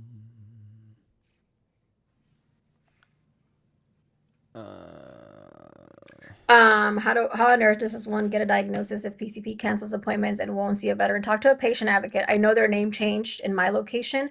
But what used to be a patient advocate, every clinic has one, every hospital has one. Talk to them, let them know what's happening, and potentially request a change. I also know in my office specifically, you're lucky if you even see someone. They've been doing a lot of telehealth because they don't, I guess, don't have enough PCPs. I haven't seen a PCP at the VA, oh gosh, in maybe like 4 years. I just go to a private PCP now. Hmm. So even then, so Um, for the 90% when they're it so again raw depends. score, right? Because Yeah. if you're 86, that 50 is not going to take you anywhere. Because raw score Hmm. 90, yeah, for sure, 50 will take you there. But that's where raw score is also one point to clear up for folks because people might just see that and think, oh yeah, Yep. I have 90, I can do it, get a 50 and be there, and then you get it and you're like, oh crap, I'm still 90. Patient advocate agreed. Evers, since I started, my intent to file my PCP, cancel my appointment, and also secure messaging too. I think that also is a good mechanism to start using, start requesting. Hey, like communication. I'm trying to get care. I'm trying to get seen. What seems to be happening here, right? The patient advocate for sure, using secure messaging, right? Because it also becomes part of your record as to, hey, the veteran here is having a history of trying to do things, and these things are canceled. Again, what's the rationale? Some locations sadly suck, and sadly have things like that, and you may have to make a complaint, right? If you have private care or health care in other ways, you can go get seen for those things. Also, those are things that you can also explore too. So it doesn't have to only be a VA thing because some folks think I have to only go to the VA to be able to file my claims or get support or have proof. Um, I saw a few questions, different diagnosis, different condition, but can you link a diagnosis to service or can you link this to that? You can link anything as long as you have the medical evidence to support it and it medically makes sense. You can link anything back to service if you have a diagnosis, an event, or injury in service, and you have a current diagnosis and chronicity of care. If you get out 50 years ago and you're claiming a back injury that you only saw medical once, but now you're claiming it again, the VA is going to look for chronicity in 50 years that you have treatment for that back or something else happened. I had a veteran and he didn't disclose it. So he did have an incident in service where he hurt his back. He went a couple of times to medical. So I'm like, okay, like let's give it a shot. But then he failed to disclose that he had actually just had an accident 2 years prior filing the claim. The VA said, no, your back is injured because you had a wreck. I believe it was like 2021 at that time. So the VA is claiming it. The most recent injury was the car accident, not your back complaint in service 10, 15 years ago. So that chronicity plays a part. So as long as you can medically claim IBS to PTSD, as long as you can medically claim migraines to tinnitus, as long as you can medically claim your back to your knee and your knee to your back and your ankle to your back, you can't possibly claim your shoulder to your knee, right? How is the knee aggravating the shoulder or vice versa? How is the shoulder aggravating the knee? That may not make medical sense, but if you have someone who's willing to write you a nexus and they argue with medical literature and journals that it is a thing, hey, who am I to say that's not a thing? But as long as you have medical evidence, a medical opinion, and a medical rationale to support the connection, anything's possible. And again, if the VA doesn't have a code for it, they can rate it analogous. So as long yep. as you meet the requirements for service connection or secondary service connection, anything's possible. And that's the biggest thing, I guess, as we start to wrap here on our side. Um, Please understand that we're saying because people will take things out of context.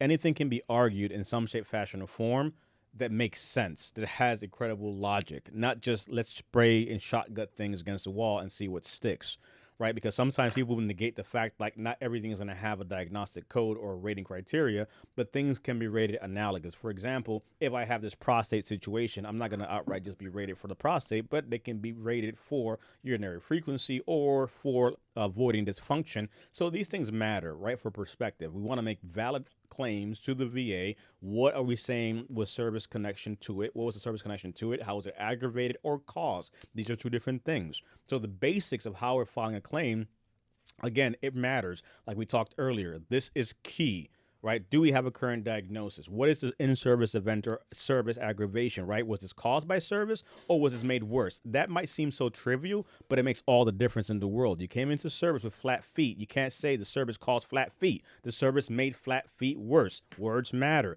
This is a very procedural process that you're filing a VA disability claim to. So when it comes to these things, understand what you're filing, how you're filing it.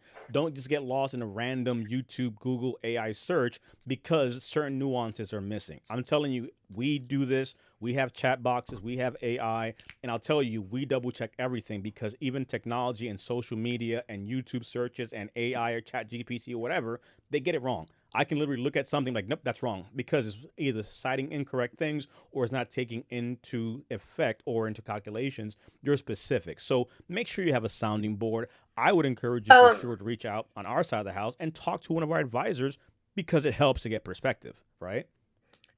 And to Liliana's point, yeah, it all depends on whose desk it falls on. And you know, the nexus letter is a good thing, but it doesn't, if it doesn't make sense, it doesn't make sense, especially to your case. I can have sleep apnea secondary to mental health, but you can get denied because that medical argument for you is not there. You may have other conditions, so it really depends. Does the VA make errors? Yes, we have had errors where the VA examiner says no. We fight back with an HLR. We say why we have more probative evidence, and the VA overturn it. The VA also can make mistakes. It just depends on what's being done, how it's being filed, what evidence you have. Every veteran's sleep apnea is not going to be service connected to PTSD. I had a veteran who did have PTSD, service connected, and his sleep apnea was not medically connected to that. It was medically connected to GERD. So just because another veteran's sleep apnea was service connected for PTSD doesn't mean that was his route, doesn't mean that was his service connection. Just because that another veteran's GERD was the linking to the sleep apnea doesn't mean yours is going to be. It just depends what your medical history supports, what medical evidence supports, and then if it makes sense. I had a veteran who was hearing everywhere that don't pay for a Nexus letter. ChatGPT can write your Nexus letter. I have another creator on TikTok saying a Nexus letter does not have to be signed by a medical professional, which Bullshit. is bullshit. It does have to be signed by a medical professional. So a veteran went and did migraines, tinnitus, GERD, probably 5 to 6 Nexus letters from ChatGPT that were not nearly tied to her conditions. It was just medical jargon all over the place. And so yeah, it was messed up. So just because you had a Nexus letter that sounded great doesn't mean that it's applicable to you or your medical diagnosis.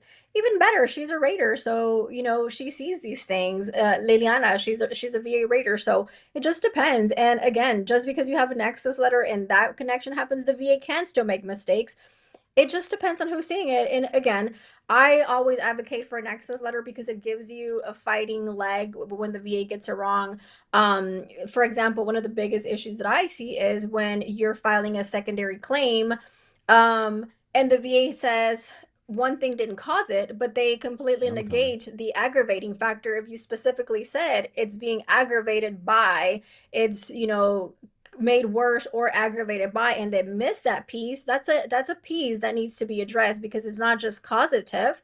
So you can have room to argue if you have another competent, credible medical opinion by a qualified professional. Like for mental health, not everyone can write you a medical opinion. They could be your therapist, but that DBQ specifically says who is allowed to write those opinions and fill out those DBQs. So all evidence is not weighted the same. And then we have a lot of veterans who argue, but why did the VA just send me to a PA and not an MD? Or mine's an MD and theirs is just a PA.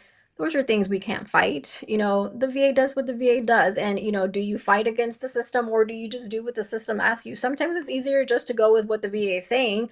And if you have a standing leg to fight on, use that, right?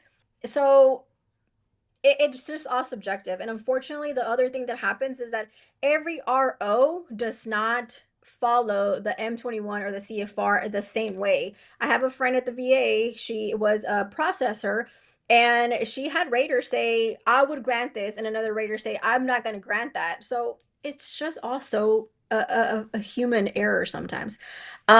Good Um, point. For, so real quick before you jump to Liana's, so the AHI question came up. So here specifically, the big key word, especially for the sleep apnea side, is it required? Again, the numbers can vary, but medically, is there a requirement for that? So there are instances where the HI is not as high as others, but there still is a medical requirement per the regulation. So that's where part of the argument comes into place because there are different things that factor as to how that goes. I think you're going to jump into Liliana's point, but that's a great point, especially when we're talking aggravation to secondary. There are different things. So Liliana said, "Can you please explain that secondary and aggravated by different things? I see it all the time." Secondary and aggravated by are different things. So yes. So for a second, if I'm understanding the question correctly, secondary. So let's say that I'll just give you my husband's example. He's service connected for multiple sclerosis, and the treatment for multiple sclerosis cost AVN of the hip. So that was a secondary to it. Whereas aggravation, let's say that PTSD aggravated IBS. It might not necessarily have caused IBS, but the stress, the mental distress, the not sleeping, the aggravation, the panic attacks, the anxiety cause GI distress when you have those episodes. So it is aggravating, making it worse when you have those flare ups, but it didn't necessarily cause IBS. Mental health didn't necessarily cause IBS, but it is making it flare up. It is making it worse, whereas it might have not cost it. But when you file a claim that way, the VA should be rating it or reviewing it and asking for a medical opinion. Can this condition be caused and or aggravated by the primary? And if that's a missing piece in the medical opinion, that's something that you can fight back, especially if you specifically filed it that way, because that is an important missing part. Everything isn't aggravation. And that's sometimes what the VA will argue. One thing cannot cause that. For one of the ones that I see a lot is orthopedic conditions. Your back didn't cause your knee issue. Your knee didn't cause your other knee's issue. Well, we're not saying it caused it. We're saying it's making it worse. Now I have to walk with the limp. Now I walk with the cane. Right. Now I have Real to quick, wear a keep answering brace. that. I'm taking Legend out to pee. Okay. So that is aggravating it, right? We're not saying that your right knee, jacked up knee, caused your other knee to be bad. One didn't make it get it did it, well, arthritis in one knee did not cause arthritis in the other knee, but it could definitely aggravate it, and that's sometimes the missing part with these exams. And where I, in my opinion, I like to have nexus letters. Again, not that nexus letters are the golden ticket for service connection, but they can help, especially when you have a nexus letter from a treating physician. Not that you bought a nexus letter, that treating physician has more rapport with you. They have an extensive knowledge of your history over a doctor who evaluated you for 15 minutes and took your range of motion. So that's when sometimes nexus letters are very helpful so that you can fight back should you be denied.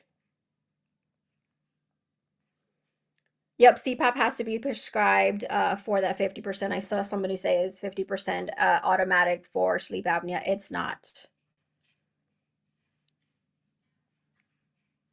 Is DDD secondary to lumbar strain a thing? I do have DDD. I did not have spinal issues before. So it depends on the actual diagnosis and how they're labeled because DDD and lumbar, if they're in the same region of the spine, they will be combined, not separate. Sometimes they're separate if you see you have like C spine, like cervical, and then lumbar. But if it's all lumbar spine or in the same region of your back, they'll be combined. So not necessarily secondary, they'll be combined. The only one, to my knowledge, and Lillian can correct me if I'm wrong, like IBDS, sometimes IBDS is rated higher than like just your lumbar strain. So at that point, it is worth submitting for it because IBDS can be a higher rating than just like a lumbar strain. So it depends on that diagnosis and how it's labeled, and then what part of the spine it is.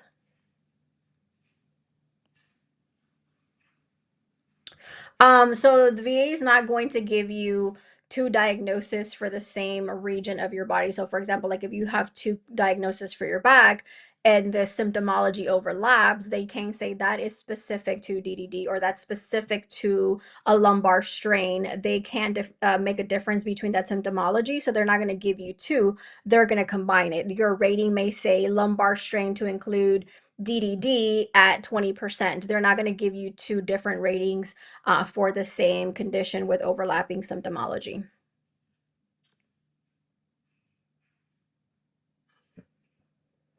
How do I get anxiety and depression service connected? I had a car wreck while on orders. Do you have treatment for anxiety and depression while you're in service? Did you get treated, diagnosed, complained, behavioral health visits for anything mental health related to do it direct to service? However, if you're doing it to a reg while you're on orders where you're a reservist, do you have an LOD for that? Do you have were you activated on those orders? Were they federal orders or had an LOD? Then you could potentially do it direct. But if it was a car wreck and the car wreck caused those symptoms and could potentially be a stressor, it could maybe be not a anxiety or depression claim. But if you are diagnosed with depression and anxiety, most likely the VA is going to look for that in service. If you do have it to service, then you just file a claim. File a claim. You can start it on va.gov, go to a VSO if you have a VSO, but the easiest part is actually filing a claim. You just log on and go through the process. It is questions. It'll ask you. You can't move forward unless you answer the question. It just depends on how you're tying it in. If you already have a diagnosis.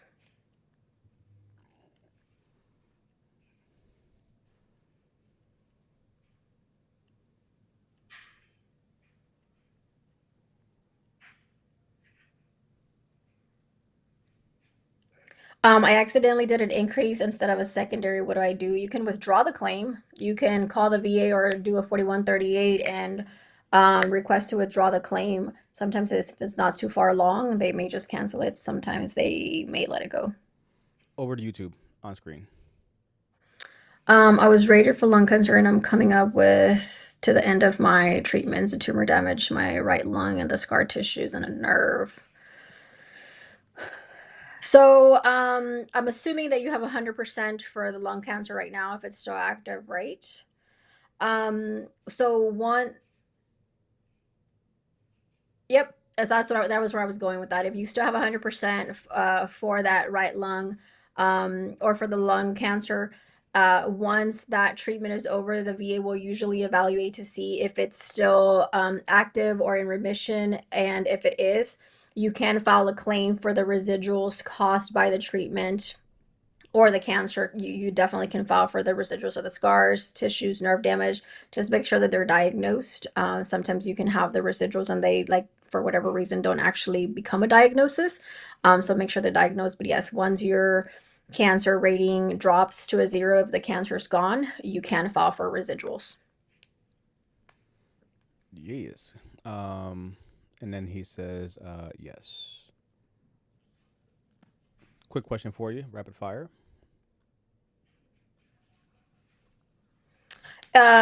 Jason, in my opinion, it is, and I do not recommend touching 40% for a back rating. Yes.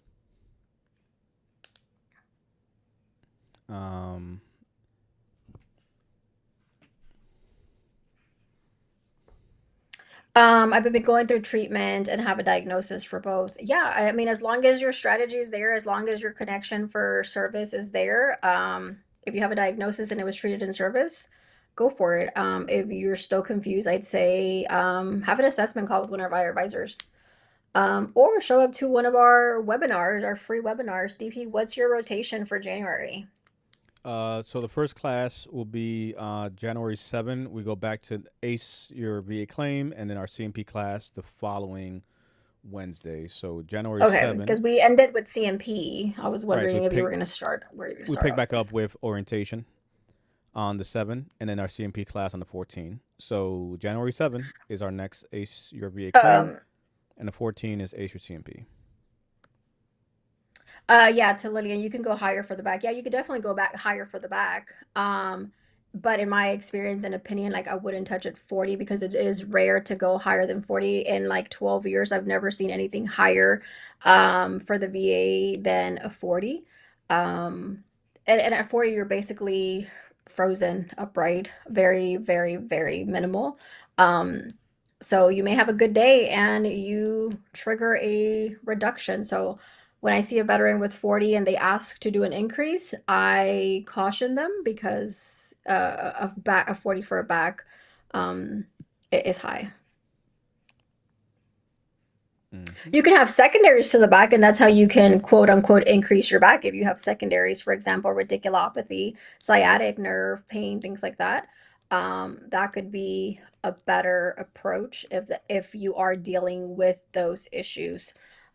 But I personally never recommend touching a 40 if you don't know where you're at. I always say, hey, maybe assess that with your PCP and see what they feel like. If they are willing to do a DBQ for you and you meet the higher rating for the back above 40, then hey, go for it. But I always caution when it comes to a 40% for back.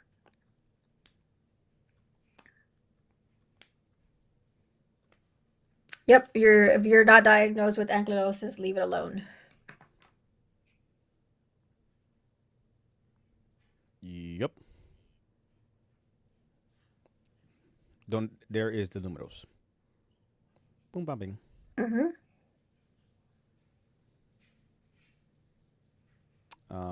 Okay, so let's pull up. Bum, bum, bum, bum, bum, bum, bum. Again, for those that don't know, link in bio is where you can go as we begin to wind down, as we've been winding up apparently for the last 40 minutes. So there's that part. But I guess I veterans.club. have some DP isms in me because No, I it's know only I me. said So two I like how hours. that's why I'm just sitting back and just letting it ride out because I would not be chastised for my inability apparently just to not answer all the things. That part. Anywho's, but yes, Listen, I'm also learning from you. We don't leave questions on the board. whoa, not all of a Teacher, sudden now. Now we're taking directions from the top. Well, I see what's going on here. we do. We always do. This is Um, ridiculous.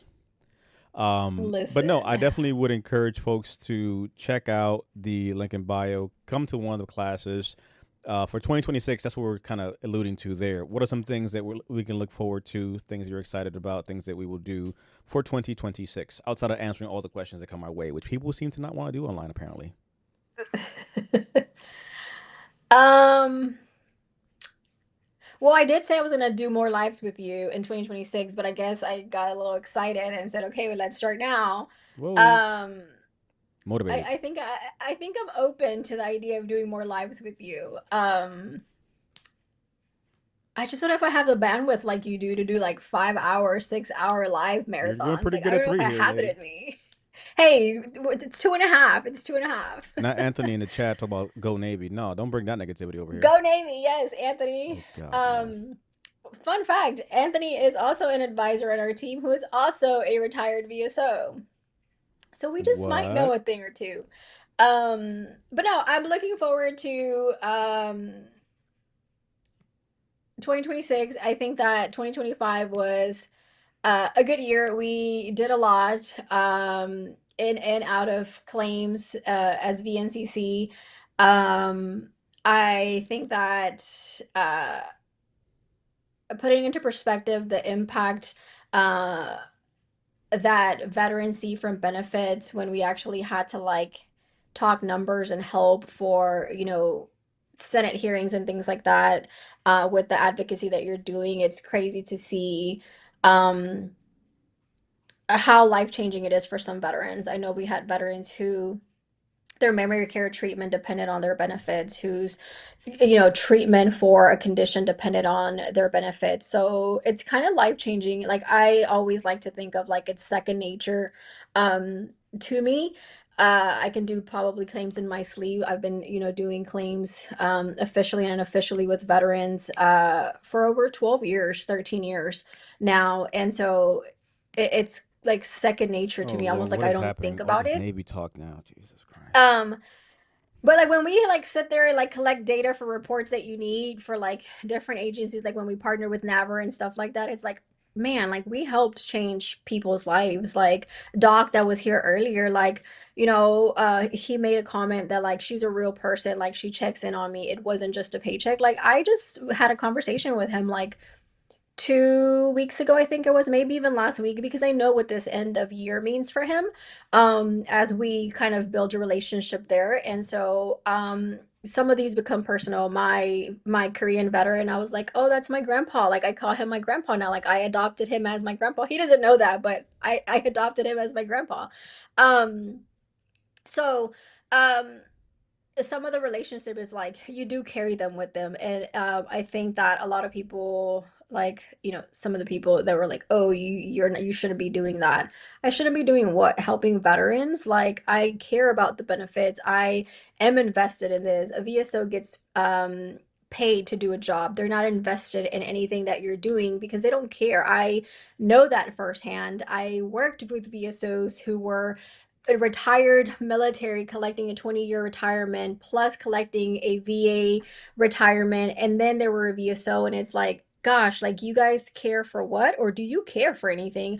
I remember one conference we went to, a retired Navy chief said, this is just a paycheck for me. Like, I get paid regardless whether I submit 10 claims, whether I submit 20 claims, like, I'm gonna get paid. And so those are the things that, like, in perspective, when like you need reports or an organization needs something from you, it's like, damn, we did that, we changed people's lives. So I'm looking forward to, I guess, being more, I wouldn't say intentional, because like I said, I carry a lot of my veteran stories with me. um but I want to be like more present in like the actual moment, not just like, oh, I know claims and claims is second nature to me. Like I want to like be more like in tune with the process and not just write it off like, oh my God, this is so easy to me.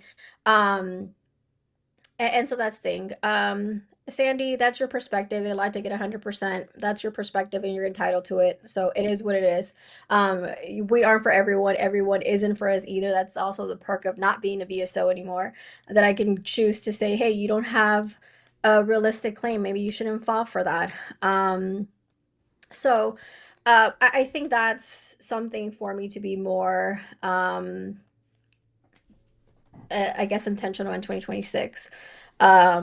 I think that you do it here a lot, where you do get on lives and you do give a lot of information and you helped a lot of people. I read a comment earlier that also said that the help from your lives and your content helped them get to 100 last week. And so seeing that, like, you do that out here already. But I wanted to bring back what we used to do long ago, like having actual dedicated scheduled lives to help with claims.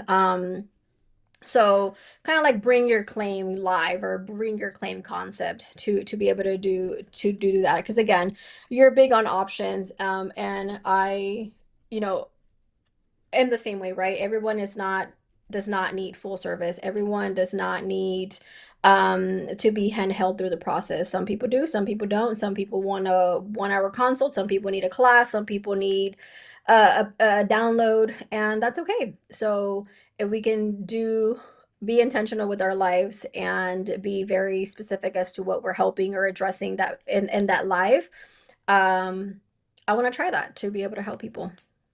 Agreed. And again, I would really encourage folks again, for sure, check the website, go there, look around. Literally, if you click on, like HRV Acclaim, you can see the different things that we have, the classes, information on it. If you want to check the team or if anybody reaches out to you, guess what? My crew is literally on the website. You can go down, see their bios, see who they are, real people with real names, with real backgrounds. And that's one of the biggest things for me because sadly, we have to put that out there because we are in a day and age where people um, like to impersonate or ride the coattails. Like, think about it. We're going. It's 2 hours and 50 minutes. So for 2 hours and 50 minutes, we've been sitting here, and I've said, "Hey, head to our link." Maybe what 10 times, if that. You know what I'm saying? We're just sitting here answering questions, right? There's people chiming in. We have, Liliana. We have so and so. We have some people who work the VA. They're sharing information. Like, it's great, right? Like, let's all help and do a thing. But we do support. We do have classes. We do go more in depth, right? In a public setting like this, we're limited on what we can and say, etc. And also, people don't want to put their business sometimes out there in a public setting, right? So you want to have a personal conversation. So I'd encourage you, for sure, head to the link in the bio. Talk to one of my team. Again, you see kind of how we do things. We do this all the time behind the scenes. one of the things that we definitely want to do more in 2026. We're definitely doing more advocacy work. We're definitely, and you can check that too on our website. Check the advocacy. Look at the things we're doing when it comes to legislation, when it comes to rules, when it comes to things that we're pushing. Right, we're not just working with veterans directly. We're also helping to have that conversation with lawmakers. And telling them what we're doing, giving them stats, giving them information as to where we're at. I think that matters. So, to me, that's big when it comes to the bigger picture of things. So for 2026, more classes, more feedback, bring your claim, getting perspective. Um, uh, uh, I'll add an overachieving goal because I don't oh, know sweet how Jesus. this year's summer will look. But if the things align with Big Three, potentially doing another claims workshop like we did in San Antonio 2 years ago, People have asked about that. aligned with an organization. What was it? American Legion, Hmm. and put together a in-person workshop. I know that you had some requests last week, like, hey, when are you coming back to San Antonio? So potentially doing another live event, like we did in San Antonio, if it aligns with the Big Three schedule, and we can get that together to meet people in person. Yeah, and that's actually some of the things that we're taking back. So next month, uh, our organization will get together and we'll start to plan to kick off for 2026. Folks have asked about doing another workshop, so we partnered with the Legion, and we actually did get there. We went to the Alamo #2 in San Antonio, but that's something potentially to put out there to be able to. No, no, we're a private organization, so not that thing. Um, but no, putting together a workshop if the interest is there, these things have come up. So being able to plan things in advance and socialize it and do more work. So I think that's something for sure to put on the agenda of things to do. So some cool things for sure. Like get on our newsletter. That information's on our page as well, so you can get some info there. Let's see, Navy's in the building, so we've kind of had a Um, slew of that apparently. a Uh, deferred claim just means that the VA is still working on it. They're still developing for a medical opinion, a CMP exam. So a deferred just means that they're still working on it.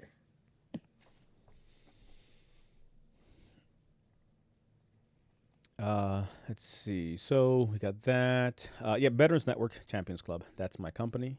That's who we are. That's what we do. Navy's in the building. Army's in the building. More Navy's in the building. Willis said go Navy. 85 to 98. Shout out to you. Let's see. Let's see. Do you know what sucks? All of the 0311s try go to the dock while you're in. I know we don't ever go, but when we get out, there's nothing on record, and it makes it hard to claim things afterward. Yeah, definitely is difficult, but not impossible. So I will definitely tell you that. Again, I got Vietnam veterans who were out for 50 years, and records were slim to none, and still were able to be successful.